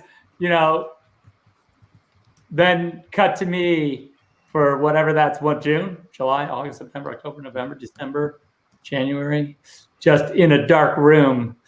I was in a shed watching it. I was basically like a coal miner that you guys sent in the image mine to go start digging some shots out. But it's been a pleasure. It's been a joy. It really has been. That's been one of my favorite activities this entire time. Every time a new teaser would get released, I would watch the teaser, and then I would go on YouTube and see most of you all and several other people reacting to the teaser. Yeah. Great. Yes. Yeah. Very entertaining. Yeah, Tyrone, I thought was going to tear his monitor off the desk. I was worried. That's the best reaction. I love watching. Tyrone, I want to get you a prop monitor so you can just. That's the thing is, I worry about your damage deposit quite a lot. So I have to say, That's crazy because I mean, for me, I my channel was mainly sports, but there's a few videos on my main channel here that are not sports related, and they're all Snydercut related. So then, I ended up starting another channel where I just start, I go on pop culture and I react to stuff, and it's all Snydercut stuff. Mm-hmm. And for me, when I watched all these trailers, when I saw the very first teaser for Justice League, I got football hyped. So I was sitting there, and I start biting my bottom lip, and I start shaking my head, and I start, let's go. Let's go! I start getting that energy coming out of my chest. Zach's movies bring out testosterone, man. Straight up. You can't.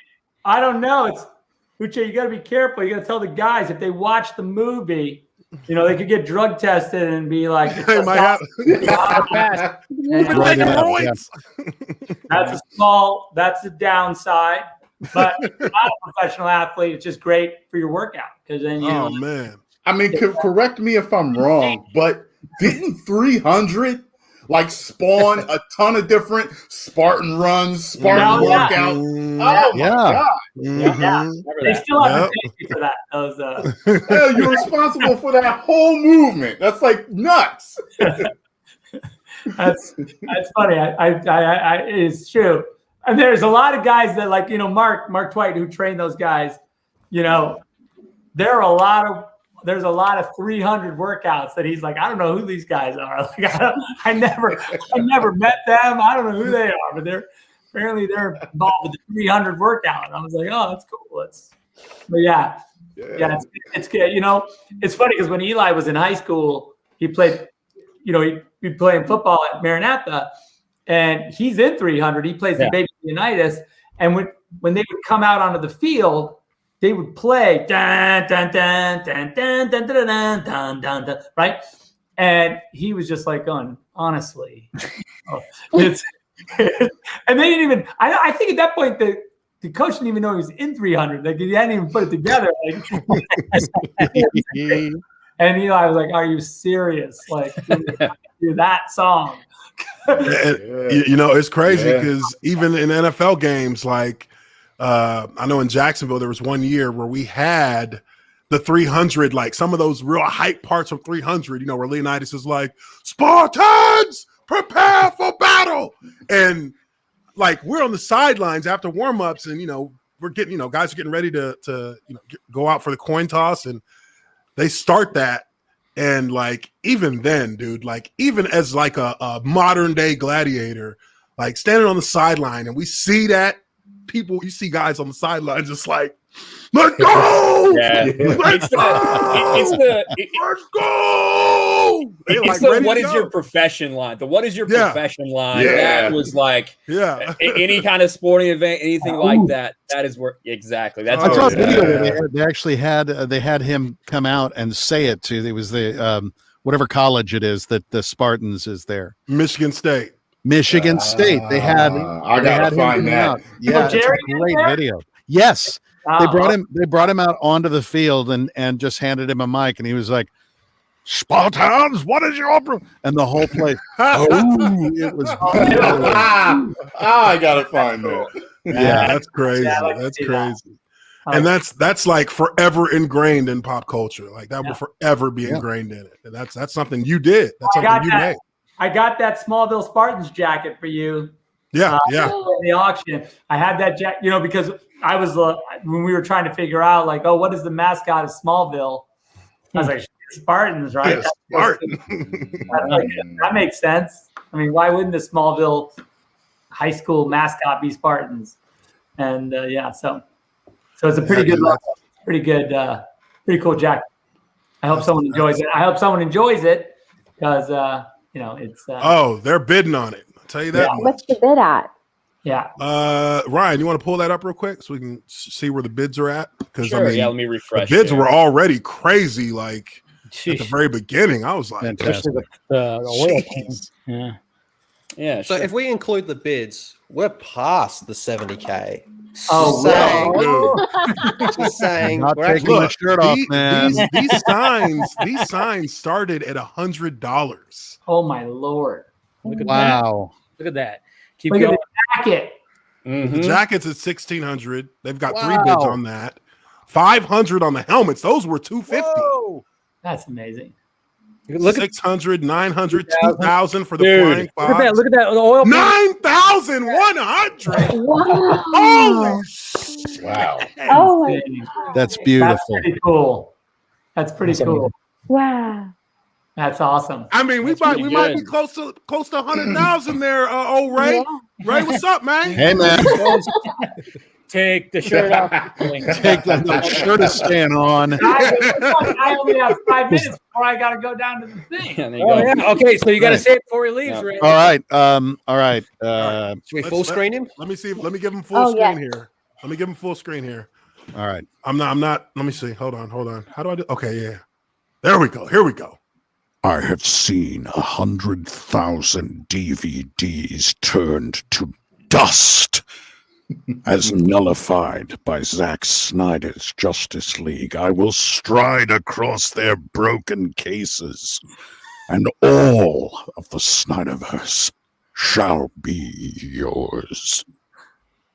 Something like that.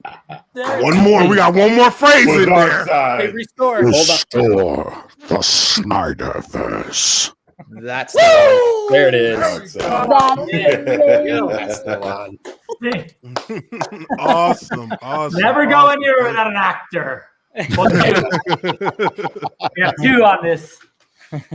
That's awesome, man. Well Thank you, Ray. We appreciate a lot of that. drama on the screen. That's right. I should go because I want to make room for some other folks that are coming on and that sort of thing. It's such a privilege to be here with you all and to be in this community at this time. Obviously, my greatest level of gratitude and respect goes to you, Zach, and again, walk through fire and many other layers of gross things for you any damn time. Keep making it rain for AFSP, please. This is so important. There's nothing more thrilling than seeing the amount of money that's been raised already in such a short amount of time. This is a good community, and I'm proud to be a part of it. I wish you all the best. Congratulations. Cheers, brother. All right. Looking forward to seeing Darkseid. Cheers for Darkseid. Yeah. All right. See you around. Team Darkseid. So what have I got? I've got 5 hours. All right, now quick update. I've been reaching out with Fiona. Fiona Zheng got is 2 minutes or 1 the minute. originator of the Snyder release of Get Snydercut. Fiona. She hasn't been able to jump in. She said she needed an hour to get back from work. I really wish we could have got But her if on I'm here. not here, hopefully she comes in even without me. Yeah, for because sure, really, for sure. you know, Because she's we a need to important part. absolutely. We got to pay homage to her as well because she is the person who sparked the fire that would blaze for 4 years to get us this Snyder cut. But any final thoughts, Zach? Man, we really Well, I just want to say thank thank you guys so much. This has been amazing. Look at already what's happened with these items. Unbelievable. The money raised. Let's keep fighting the good fight. And thank you so much. You guys are amazing. This community, unbelievable. And I thank you from the bottom of my heart. So congratulations, sir. Congratulations, man. I'll see you. I got to go to the premiere now. Congratulations, brother. We appreciate you, man. Thank you. I couldn't have done it without you. So thank you so much. Thank you, man. Exactly. Peace, guys. Peace. See ya. I love such a good guy. what Ray Porter said. How he Such a good guy. I love that. Both of them. You feel it. You feel it in your chest, like real hard. Like, Wait till you see it in a movie, though. I mean, oh my god! What you got on there? You got a Dark Side shirt on? Yep. Yeah, the same one that Ray had. I cannot find one. a dark. I can't find Dark Side shirt anywhere. DC That's got one on too. I have one on too. Everybody got Dark Side but me? Yes. Yes. DC shop there. Well, I don't know if they got him in former NFL player size, but but I know they got him in regular folk size. But I do just want to say that 70 grand raised, all that money out there with the auction items, all from a loving, passionate, dedicated fan base without a single ounce of hate to be found anywhere. So shout out to all of you for being a part of this. That is incredible. Thank you. Absolutely. You guys have made this thing happen. And we're gonna keep this thing going. I mean, we're not shutting this thing down just yet. Mainly because I got time to burn. This thing doesn't come out till 3 a.m. You know, I'm not staying till 3 a.m., but I do want to hang out with you guys a little bit longer, talk a little bit more about the community itself, and maybe we get into a little bit of the snafus that have happened over the time as we waited for the Snyder Cut. I mean, there's been a lot of people who have been naysayers. There've been a lot of people who have been critical of the fact that it ever existed. There have been a lot of people who have gone and had their beefs over things in the community. But here we are gathered together here today, and we're all united as one. And I think we should continue to enjoy ourselves. I mean, got me something, dude.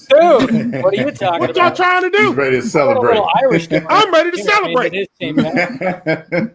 You know what I mean? Hey, listen, I gotta step out. I just might come back. I gotta take care of a couple of things. But I want to leave on. You know what I can't believe? Like what Uche just said, though. Look how much venom people put into saying this didn't exist and not wanting it to come out. It was almost like this counter movement to our movement of bringing it out. You know what I'm saying? And all it was us wanting this artist to get his fair shake. That was it. Can we see what he truly meant, for the universe? It just, I don't know. It just, to me, it rubs me the wrong way because it was really, it was great to see people rise up for somebody that's been entertaining them for years like this. But it was sad that so many people, thousands or millions, had to stand up for one person to get a fair shake at what their true vision was. It's a shame. Think about if this never happened. This could have really tarnished his, his legacy. Yeah, his legacy in movie making.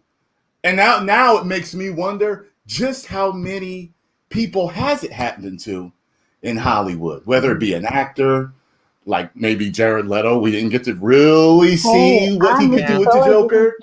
Mm-hmm. You know what I mean? How many times has it happened and to nice people, to good people. We know there's bad people in Hollywood, but to the good people that definitely didn't deserve it. You know what I'm saying? So I'm just going to leave on that note. It's like, you know, people put so much into negativity when they really don't need to. You know what I mean? So I'm glad he won. He's killing it. Everything is happening like a movie. He's being vindicated. The scores are up. Yes. Everybody's loving it. I love this. Tyrone, I mean, every time, like you said, you know, there's a lot of negativity towards the Snyder Cut, but every time I would come to your channel, and when you do a Snyder Cut video or anything related to Zack Snyder, the comments on your channel were always positive. It was always showing love to Snyder, and I love your community. It's very, very positive. So thanks to you and your fans for, you know, sticking by, you know, Zack Snyder. Hey, man, I just want to piggyback off of that real fast, and like, you know, the negativity, and it's like, you don't have to like his films, but whenever like the announcement came out, like that very day, like you still had people coming like onto Twitter going, it's still going to be shit, it's still going to be this, it's still going to be this.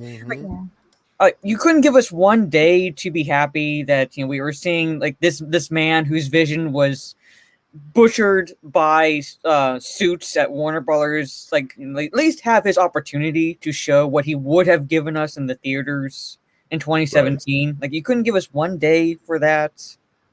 Right. Yeah, and I mean, look, I didn't like you know, Suicide Squad, but I'm willing to let Ayer put it out and let me see what you were going to do. Yeah. You know, look I at Justice League from 2017. It was shit. Everybody knew that. I did. Everybody knew it. You know, and the Ayer, David Ayer's Suicide Squad got the same kind of treatment. They had a trailer studio edited the movie together. They put it together like a music video, and it was just ridiculous. So, you know, I tweeted out to David Ayer before, and he's retweeted me in my saying that when this is done, you know, he's next, because at the end of the day, if you're going to tell us that it's a director-driven studio that is going to let their directors create, but you're going to backstab them and butcher their movies, then the community is going to have something to say about that. And we've seen that there's been success with Zack Snyder. So it would only make sense that we follow that up so that the true DCEU story can be told, rather than us have to, you know, live with that terrible taste in our mouth of something that really was just a monstrosity. So for me, that's where I see as the next step, the next phase of this, at least from the community standpoint, is to begin to ask and begin to coordinate for David Ayer and what he is trying to do and what he did that they didn't allow him to present to the people. Amen. Yep. All right, my brothers and sisters in arms, I'm going to get rolling. All right, but like I said, if I have a chance, I'm going to come back, all right? Yeah, check back with us, brother. Let me know. You fighting a good fight. Yeah, good to later. You got to give me the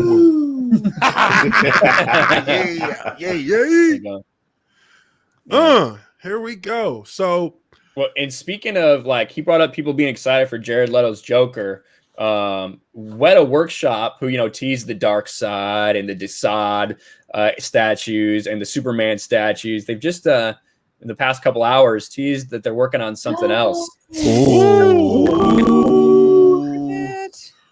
Oh my god. Give it to me. There you go. So these are going to be absolutely phenomenal as well. I cannot wait.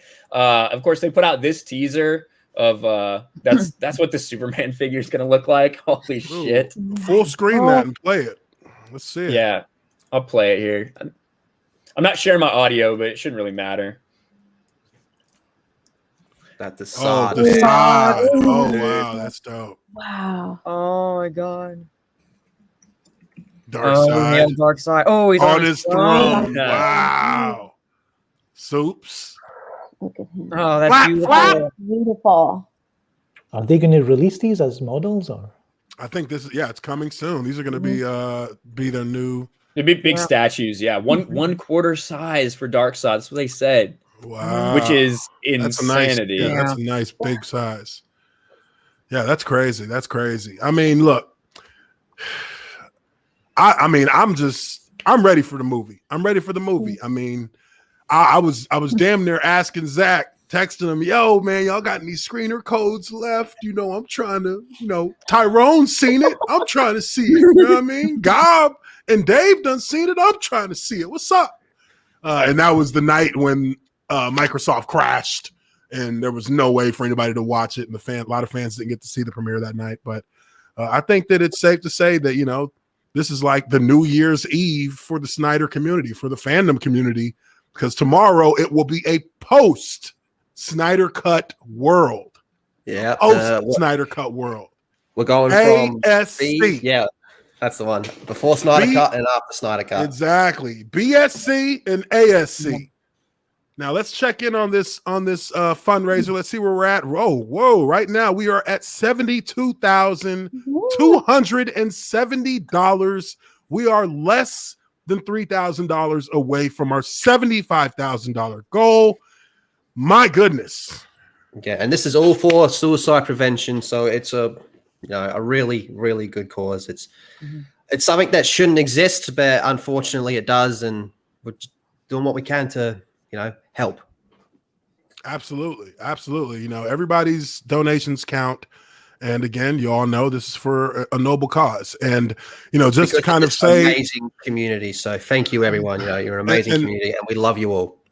Absolutely. We love everybody. And, you know, just to kind of speak about this very quickly, you know, this is about this fundraiser. This is not about, you know, how people feel about anything that Zack came on here and started with. This is not about, it's not about how you feel about what groups are involved with this stream. This is about raising money for suicide prevention. I mean, look, we can talk about all that stuff at a later date. But right now, you know, if we're being honest, we know what we are. We know who we are. You know what you represented as an individual. All of that is to the side. And right now we're focusing on the matter at hand, which is raising money. I have people that I know personally in my life who've committed suicide. And those things affected me profoundly when they happened. So for me, everything here is about love, regardless of what anyone thinks, regardless of what anyone has to say, regardless of what anyone has to put in the comment section, in the chat. I don't care. Don't care. What I care about is raising awareness. And if you don't care about raising awareness and you want to complain, we'll give you the permaban. That's fine. We'll give you the permaban. I ain't got no problem with it. My minds know to do it. So stay focused here, folks. Stay focused on what's important. Stay focused on what matters, not what you feel. Your personal selfish feelings don't matter right now. The community matters, and helping and bringing awareness matters. And that's it. Thank you. Yeah. Amen. Amen to that, man. I remember, it would have been a few years ago. I think I would have been 19, pushing 20. So not that long ago, really. No, maybe I was a little bit older. It all kind of blurs. But the first ever friend, my oldest friend that I ever had since primary school, and he unfortunately took his own life. And I remember seeing what it did to me, what it did to his family, his mother. Like it was something that just shouldn't happen. You know, too many people just cut before they can even live their life. And, you know, like I do think that myself, I'm a bit of a younger guy. And just, it just happened way too soon. So this is there's an important cause here.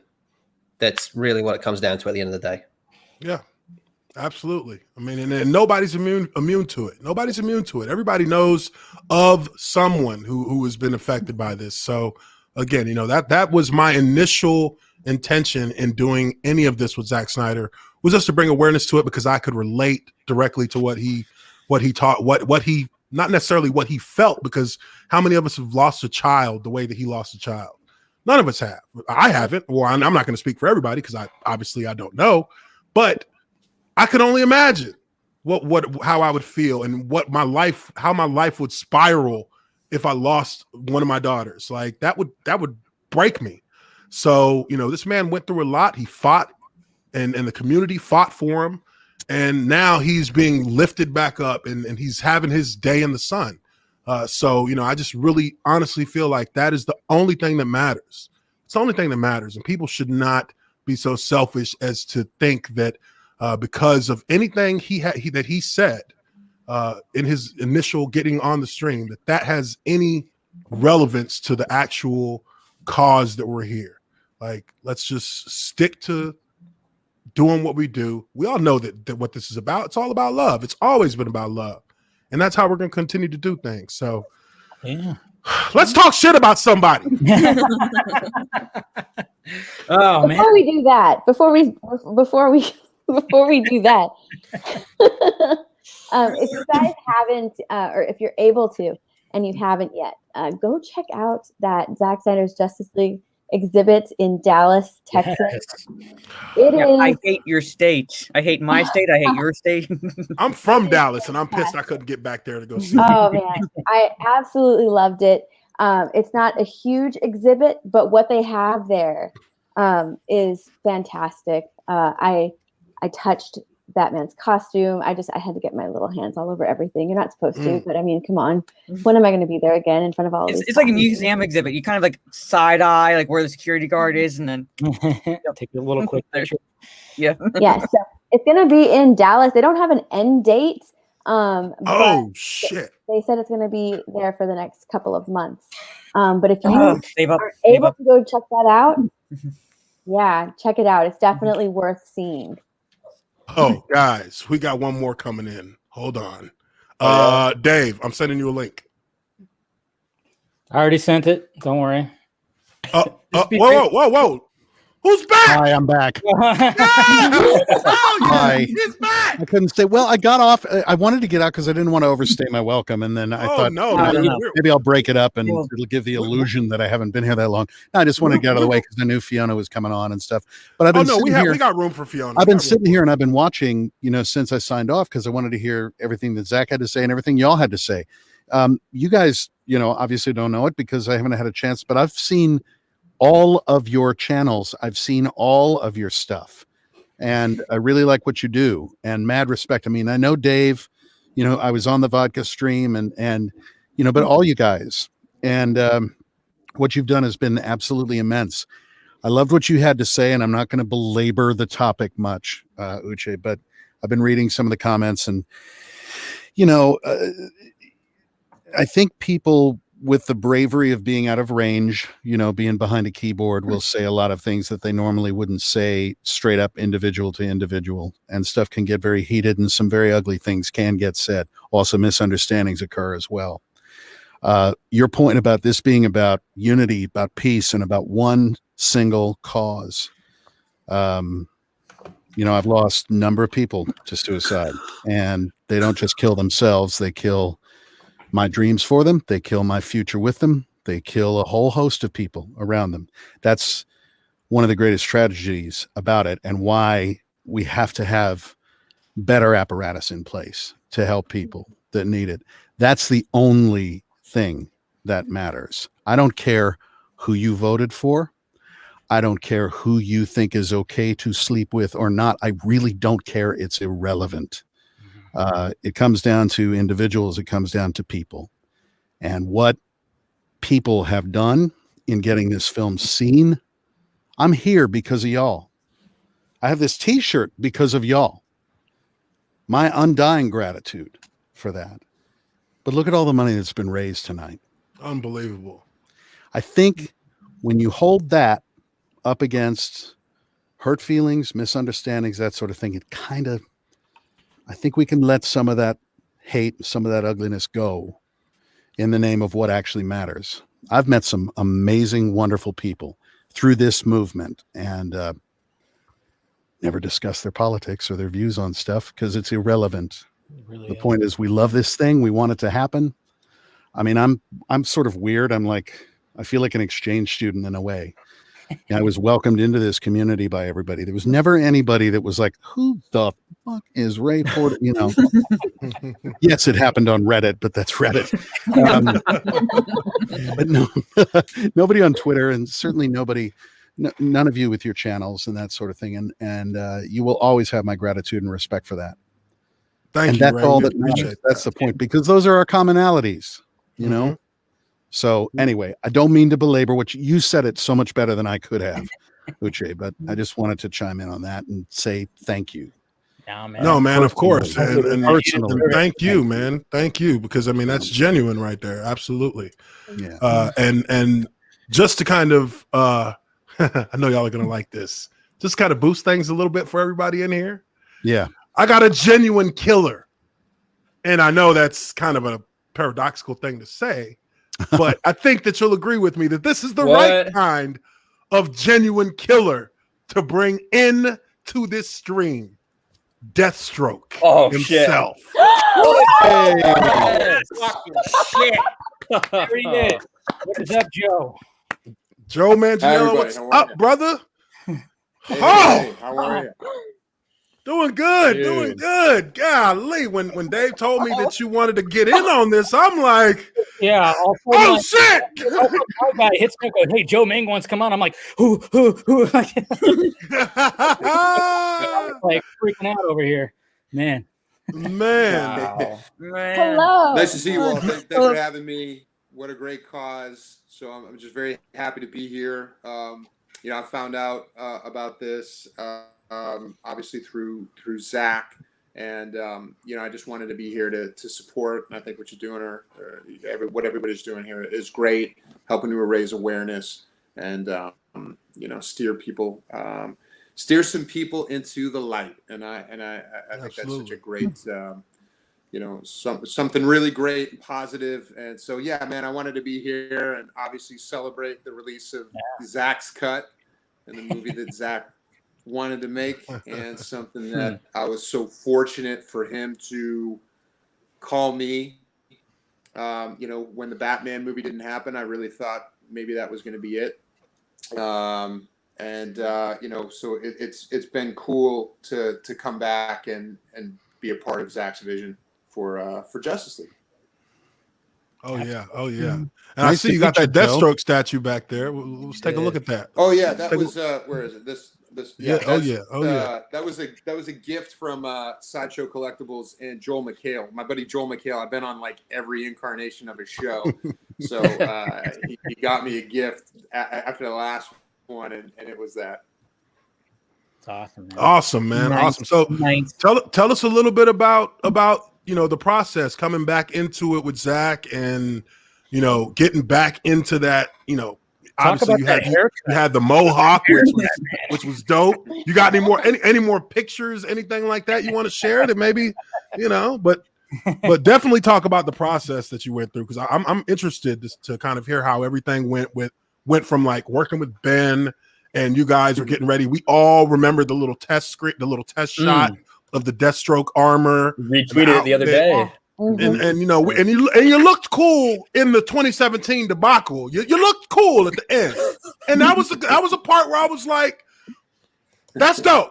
Yeah, that's dope. I think everybody thought that. And I think Joe, you said that they actually told you that they were keeping some of that and had Jesse reshoot some of his stuff. Isn't that right? Well, so when Batman was in effect canceled, you know, when they handed the movie off to Matt Reeves, and it was clear that Matt wanted to move in his own direction, then I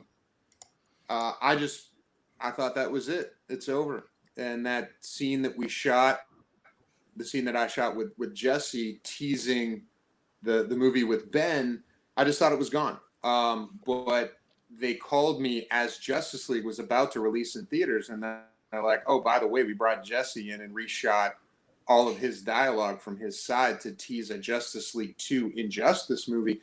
I was really surprised. Like I said, I thought it was gone. I thought it was over. So the version you see in in Zach's version is the actual scene that we shot. That was actually the first thing that I said to Zach after Zach called me and said, "Do you want to come back and wear the armor again?" I said, "Sure." And I said, "Are you going to restore the original ending scene that teased the Batman movie?" And he said, "Oh, of course. Yeah, hell yeah, we're doing that." And then he said, "I might have some other stuff that I want you to shoot in addition to that." And that's when I started talking to Zach about a treatment that I had written for a Deathstroke origin movie that looked like it was going to happen. It was being worked out with Gareth Evans.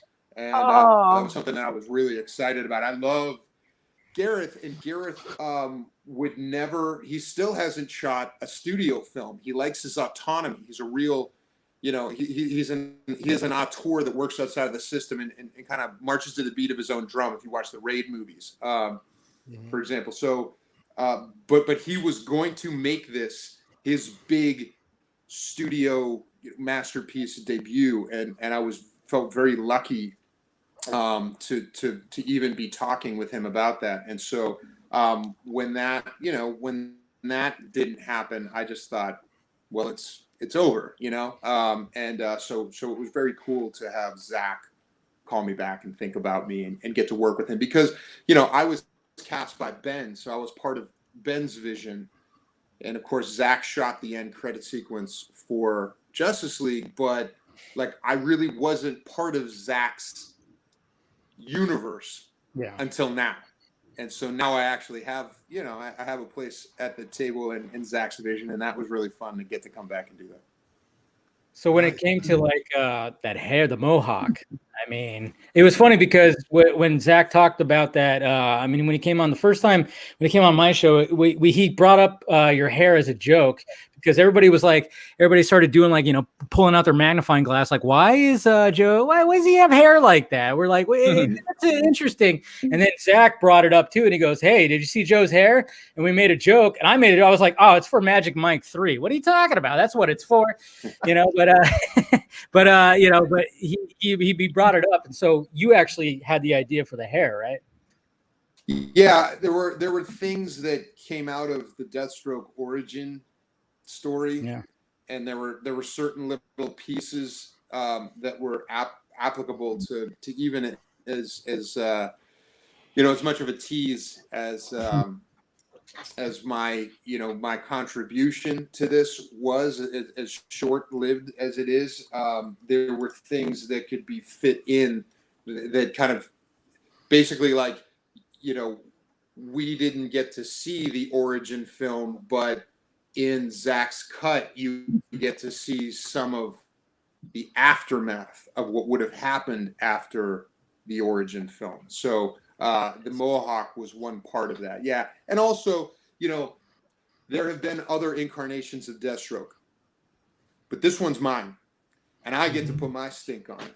You know, in a way that Tom Hardy got to put his stink on Bane. And, you know, the way Heath Ledger, you know, rest in peace, got to put his stink on Joker. I then get to put mine on Deathstroke, and I just think Deathstroke is pure warrior. And at that point in the story, he's been through revenge and vengeance, and he's dealt with how, you know, that caustic energy, and he's come out of the other side some other character. But, you know, when I put that armor on with the patch, with the mohawk, I looked like some kind of general who stepped, you know, from a different world, who stepped into that landscape. And it was, you know, it was very easy to transform when you look in the mirror and see that. I mean, even my own wife didn't recognize me. She's like, you don't look anything like you. Like, your facial structure looks different. And I think it's just, you do something that extreme. Like I said, I wanted to put my stink on it and really step into it. And it just, you know, I think it kind of transformed me in a way. Well, just that short part of you at the end of Justice League, you already just made a big, you know, stamp with the character. We wanted to see more. We're like, bring him back. We want, look at that. That is amazing. Look, bring him back. Let's get going. I want to see a solo Deathstroke movie. It's interesting you said that, because listening, I was watching it. I was watching the origin treatment for the film. I have, you know, there's enough for a series in there. So HBO Max, let's do it. Are we teasing an HBO Max Deathstroke series? But it's also kind of morbidly funny in a way, because I was watching the 2017 Warner Brothers Suits theatrical release of Justice League. It feels like a long time ago, but it's actually just yesterday, because I've tried to repress it from my mind again. And no, like, hardly anyone remembered that there was an end credits scene. because I think a lot of people were like didn't even realize that they had to sit through the credits. I'm like, oh yeah, like you gotta sit through the credits because there's You talking about 2017? Yes. Yeah. Oh, it's because people I went to have go see purged it- that I movie went to from their see it in the minds. That's theater. why. Yes. Well, I went to Yeah. see it in the theater, and everyone knew in the theater that I was at. Like no one left their seats when the credits started rolling. They knew it was out.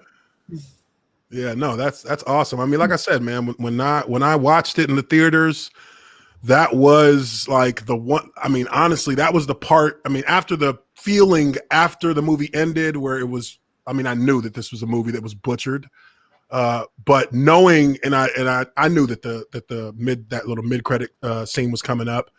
That was the coolest part. That really, for me, for the whole movie, was the coolest part of the movie. I was like, this is dope.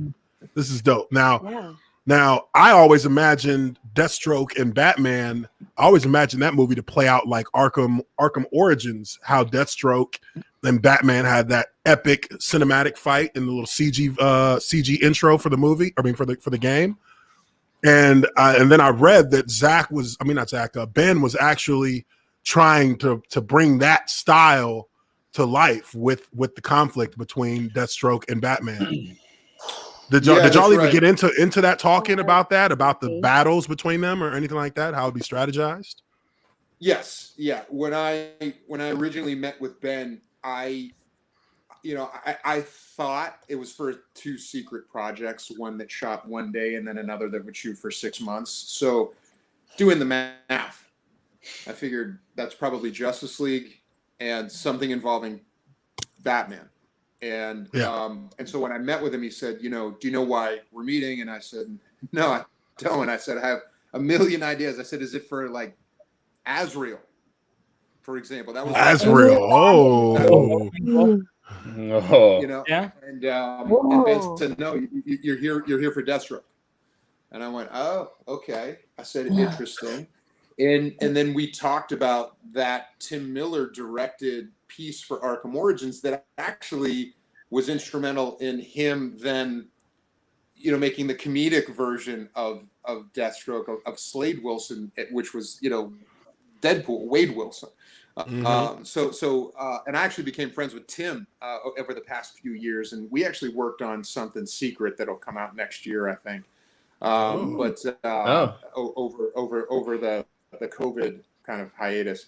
But yeah, Ben and I did talk about that Tim Miller video, and we talked about action sequences that would have taken place in Gotham City and what those were going to entail. And that Tim Miller's video was the basis for what the action was going to be like. Yeah. Wow. Well, just a little update here, guys, on the charity stream. Again, thank you all for being here on the charity stream. Right now, as we speak, we are at $75,653 raised for the American Foundation for Suicide Prevention. Absolutely amazing job, guys. Absolutely incredible support. I love each and every one of you who are here checking this out. Don't forget, there is a link in the description that will get you to the landing page for the auction items that are presented from Zack Snyder. Lot of exclusive items on there that are signed by cast members. Obviously, you saw we have the Smallville Spartans Letterman jacket signed by Zack. We have the Team Justice League photo, which right now, hey, can we get an update on the get that update? Let's get an update on the auction. Let's get an update on the auction. Let's see that. All right, let's see what we got here. 10 grand, more than 10 grand. All right. These signs were $100 to start, and look at where they're at right now. It's such a dumb picture. I literally just put this sign in this chair and took a picture of it. The Letterman jacket, the Smallville Spartans, is up to $1,625. Helmet at $600 and $500. But this is still at $9,200. Wow. Fantastic. Gosh. $9,200, $2,000 for the Flying Fox. That's incredible. That's the big ticket item right there. That's signed by each member of the cast, including Zack Snyder. Absolutely wonderful. Definitely I'm interested to see where that ends up as far as the auction items go. The auction items got 7 days on them, guys. So you have a long time to, I don't know, hustle that money up. Next paycheck or whatever. That means Sell your after you car, see sell the the movie, yeah, let the wife know that you're taking out an extra mortgage, Yes. whatever you got to do, you know, Yeah, or just surprise her. Either one. That'll go over well. I mean, it's for charity. It's not, you know, I mean, it is for me to hang on my wall, but it's for charity. Come on. Yeah. Can't get mad at that. I mean, Can't get shit. mad. Hey, Joe, have you seen Zack Snyder's Justice League yet? Oh yeah, I saw it last week in entirety all the way through. And Oh, you can, I mean, it's there's nothing. He's like, is that a real question? yeah, I know. I had to do that. I had to say, It's really, it's really staggering. It's staggering to watch. I mean, it's you know, it's well. I'll tell you what I loved was seeing Darkseid, seeing Desaad, seeing the new Steppenwolf. I thought I loved that part of it. I loved, of course, like, you know, spoilers, like the stuff that goes on towards the end. I thought people were going to be very interested in, but no, I just think that I'm glad that Zack got to complete his vision, and you know, it's you know, it really is unprecedented, the opportunity for Zack to come back, and I'm so happy. You know, I'm so happy for that. I love Zack. I've known Zack a long time, and so I was really happy to get to come back and yeah, I mean, it is. I mean, any fan of DC heroes, any fan of superheroes, like, they're gonna have to see it, and I think they're just gonna be blown away by just the scope, and also, like, you know, the other surprises that are in this version as well. I think are gonna, you know, blow fans' minds. Absolutely. No, that's great, man. That's Can't great. wait. I mean, Absolutely. Can't wait.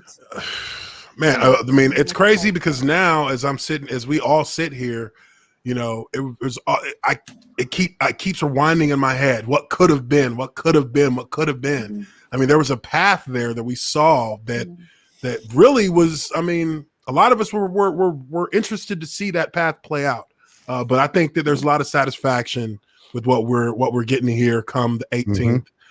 And how, you know, 4 years of patience, 4 years of methodic planning. I mean, when you talk about a movement, you know, you're not talking about just people getting on Twitter and just spamming the hell out of, you know, a hashtag. Like, this was a group that organized. This is a group that raised money, much like we're doing right now. This is a group that flew planes over Comic-Con. Over Comic-Con. Yeah. Like, that would have been like, for me, I'd have been like, we gonna fly a plane for real? Like, who paying? Made shirts. They made shirts. They made shirts. They had an entire merchandise line of clothes. Yeah. And it became a way of life almost. It became a cultural, like, push, like, from the geek culture, from our geek culture to have something realized. And look, in any normal landscape of life, the hardest thing to do is to get, you know, a conglomerate to change its mind. You know, I come from the professional football world. Like, people who talk at the top of those towers, like, when they've made their mind up about something, it's very hard to find a window to open up to change that. Very rarely do you see that, and the fact that this was something that was able to be targeted in a way that not only put the message out there, but also back that message up with real people's, like, financial backing, in raising over $500,000 for AFSP, and just truly having an appetite for it, and for a company like AT&T to recognize that and to say, hey, you know, You've got an entire section of the entertainment fan base that wants to see this. Like, if we can make it happen, let's find a way to make it happen. That is a huge, huge achievement to be, you know, celebrated. So, you know, Joe, I appreciate you being on here. Ray, I appreciate you being on here. Hey, I know me and Ray talked before. Joe doesn't know me. My name's Uche. You know, you know, he's probably like, who the fuck is this guy talking? Like, this guy just keeps yammering on. Who the fuck is he? But, you know, I'm Uche. This is my motherfucking channel. You know, Nah, no, man, but, it's his house. It's I'm all glad to love, be brother. here. And also, like you said, and like I said, you know, it is really unprecedented in the history of movie making. The fact that the fans, you know, were heard, they spoke up, they were heard, and it allowed this to happen and allowed us to all be here. And hopefully, if the fans want more, then maybe, you know, I'd be down to bring them more. Hey, just to let you know, Joe, there's already like a campaign. There's already a campaign saying Deathstroke, HBO Max. I'm just saying it's already starting to brew up. Just letting you know, you might be seeing that hashtag. You got any room for Darkseid in that? Oh yeah, yep. Just Darkseid, Deathstroke.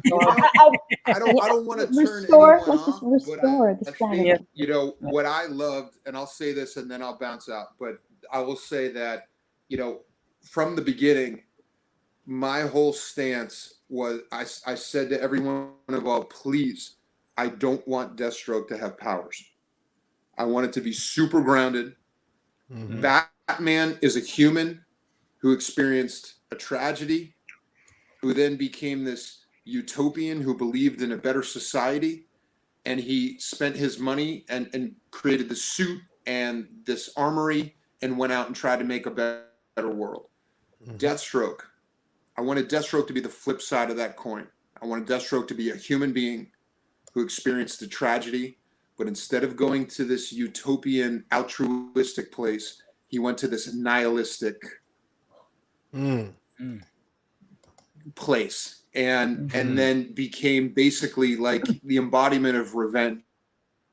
And you got to see how caustic that was, and how Batman was different from Deathstroke, and the methods that they used were different, and that was what attracted me to that. So, you know, is there a storyline somewhere in the way future where, you know, Deathstroke approaches Lex and says, you know, I need more power, I need to take on the Justice League, I need to be able to go toe to toe with some of them, change me, sure, but I wanted to start small, believable, grounded, and then just build from there. You know, I wanted to do a kind of a shrunken down, you know, kind of a stripped down version where you could hear the guitar strings, you know, and that's what, you know, Gareth wanted to do as well. And so, you know, hopefully maybe we can get to tell that tale someday, and if people want it, then, you know, let's go. Oh yeah, let's ask for it. HBO Max. I mean, HBO Max series for Deathstroke is like, that's almost like a no-brainer to me. Really? That's like a no-brainer. Like, yep. You got so many people like you, Joe, like you, Ray, who are extremely passionate and want to do it, want so badly to be a part of this. And I think they're insane if they don't see the passion that you guys have, the passion the fan base has to see more of your stories and more of Zack's universe. They're insane if they don't capitalize on this, because they can. It's there for the taking. HBO Max, do it. We have our wallets open, like pretty much. Take our money. Take our money. Yes, we just need support. Yeah, we just need that support. So, and again, like, you know, this is a great cause. So spend your money on this. Go hit those auction items. Raise as much money as we can. This is such a great cause. Thanks for having me. Thank you, man. Thank you for being on. Yeah, of course. Yeah, Deathstroke 2021. There it is. All right, Joe. Take it easy. Right? Hey, be good, man. Thank you. Thank you for showing up. That was pretty cool. Man. We've had Darkseid. We've had Deathstroke. I mean, we got the DC Pantheon up in this month. That's Let's go. No, So, it's been an awesome stream, and just to kind of get you guys up to date on the numbers, right now we're at $76,194 raised. Fantastic. Absolutely amazing. And you know, you guys obviously are also doing a heck of a job in the auction and trying to win those items. That auction is going to go on for a few more days, I think, for the next week. I think it's going on, or for the next 7 days. 7 days. 7 days. Okay, right. 7 days. So we got 7 more days on the auction. So you guys will have an opportunity to battle it out in the eBay space to try and get those items. I know somebody's going to be happy about that Justice League team photo. and they're gonna be out of. They're gonna probably have to put their car up after that too. So, but no, it's been awesome. It's been awesome, and I think I think honestly, this is probably a good spot for us to begin to kind of wind things down. I was just about to say I'm going to step off, let you guys close it up. This has been your night, and it's been a privilege to celebrate with you. Yes, sir. And, yes, sir. Let's keep it going. Let's keep it going. FSP, and this is a wonderful thing. What you guys got going on is real good. And Uche, you might consider having a roundtable every once in a while with some of these folks. Hey, man, you already know. Some heavy hitters in the world of content that are surrounding you, and it's pretty cool. So, yes, sir. Thank you, man. Much respect to you all. Much gratitude to you all.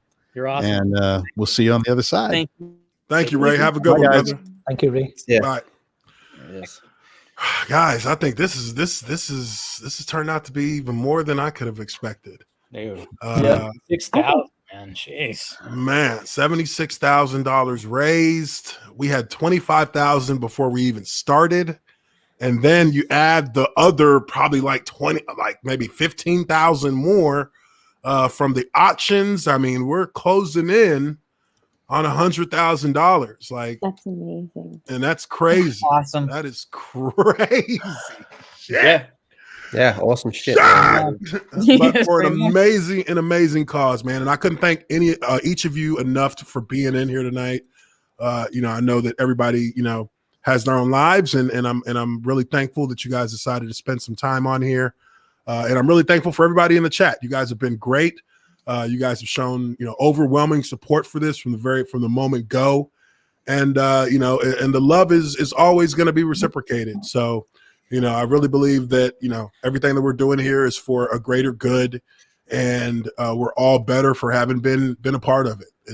This is history. Even with the amount of money we've raised, the fact that we were here together on Snydercut Eve, to be able to do what we've done and had the guests that we've had on here, this is history. This is going to be talked about for a very long time, and in our own space, in our own community.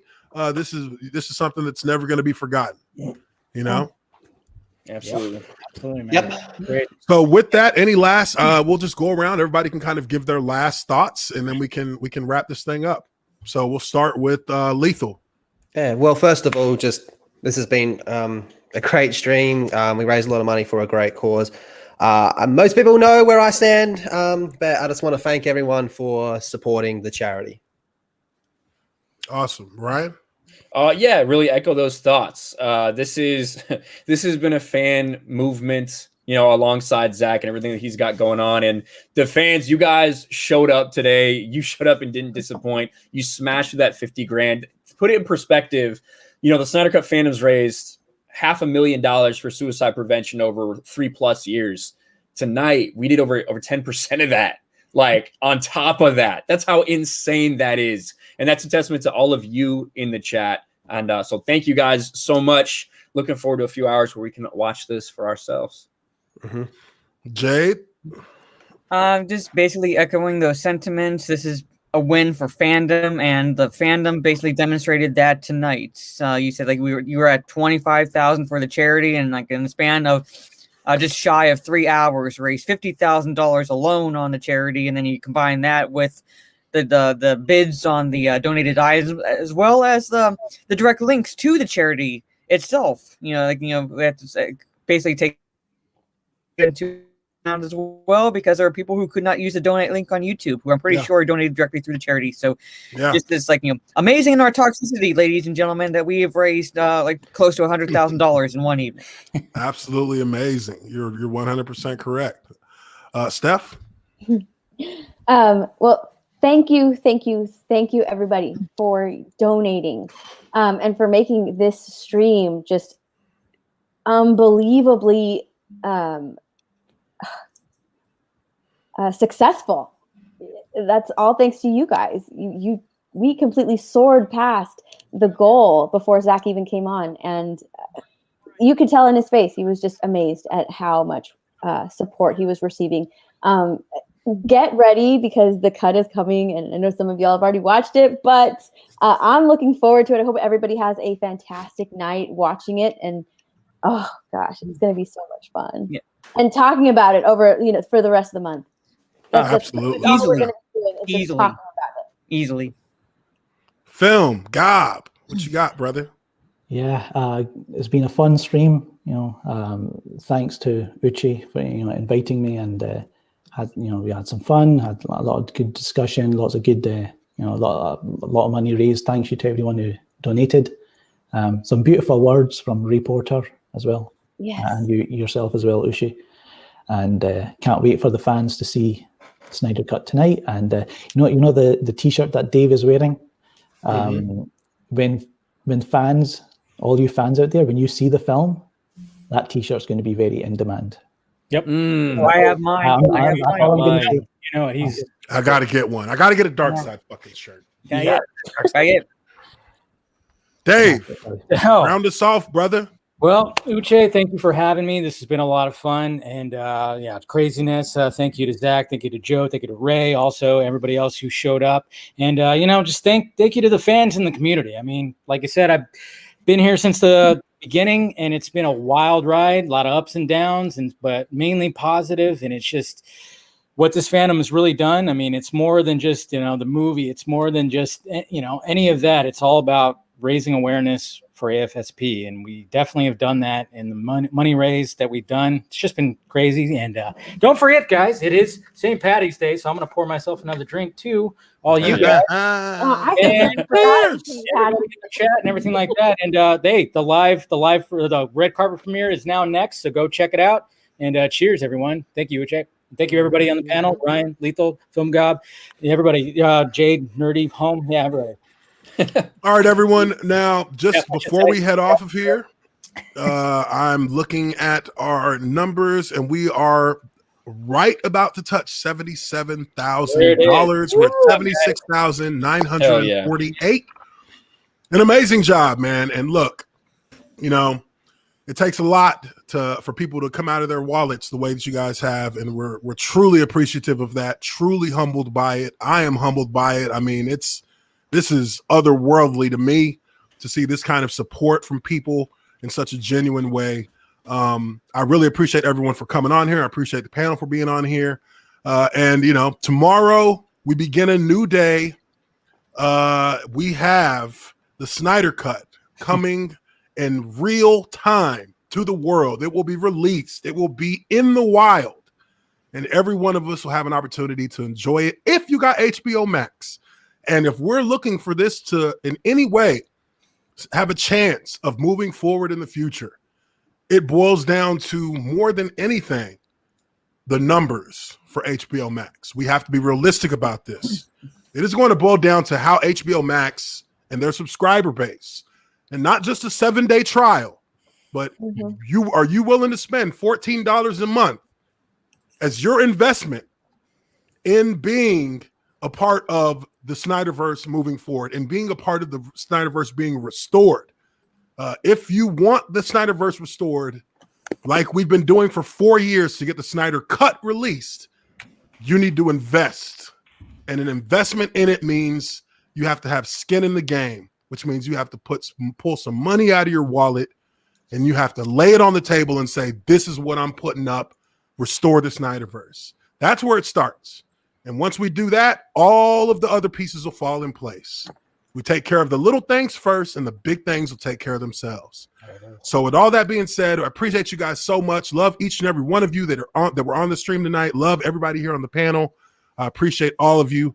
That is going to do it for us here on Uche Nwaneri, the Observant Lineman's channel. Appreciate you guys very much. Make sure you smash that like button. Make sure you subscribe if you haven't already done so. Appreciate you guys, and we will see you all very soon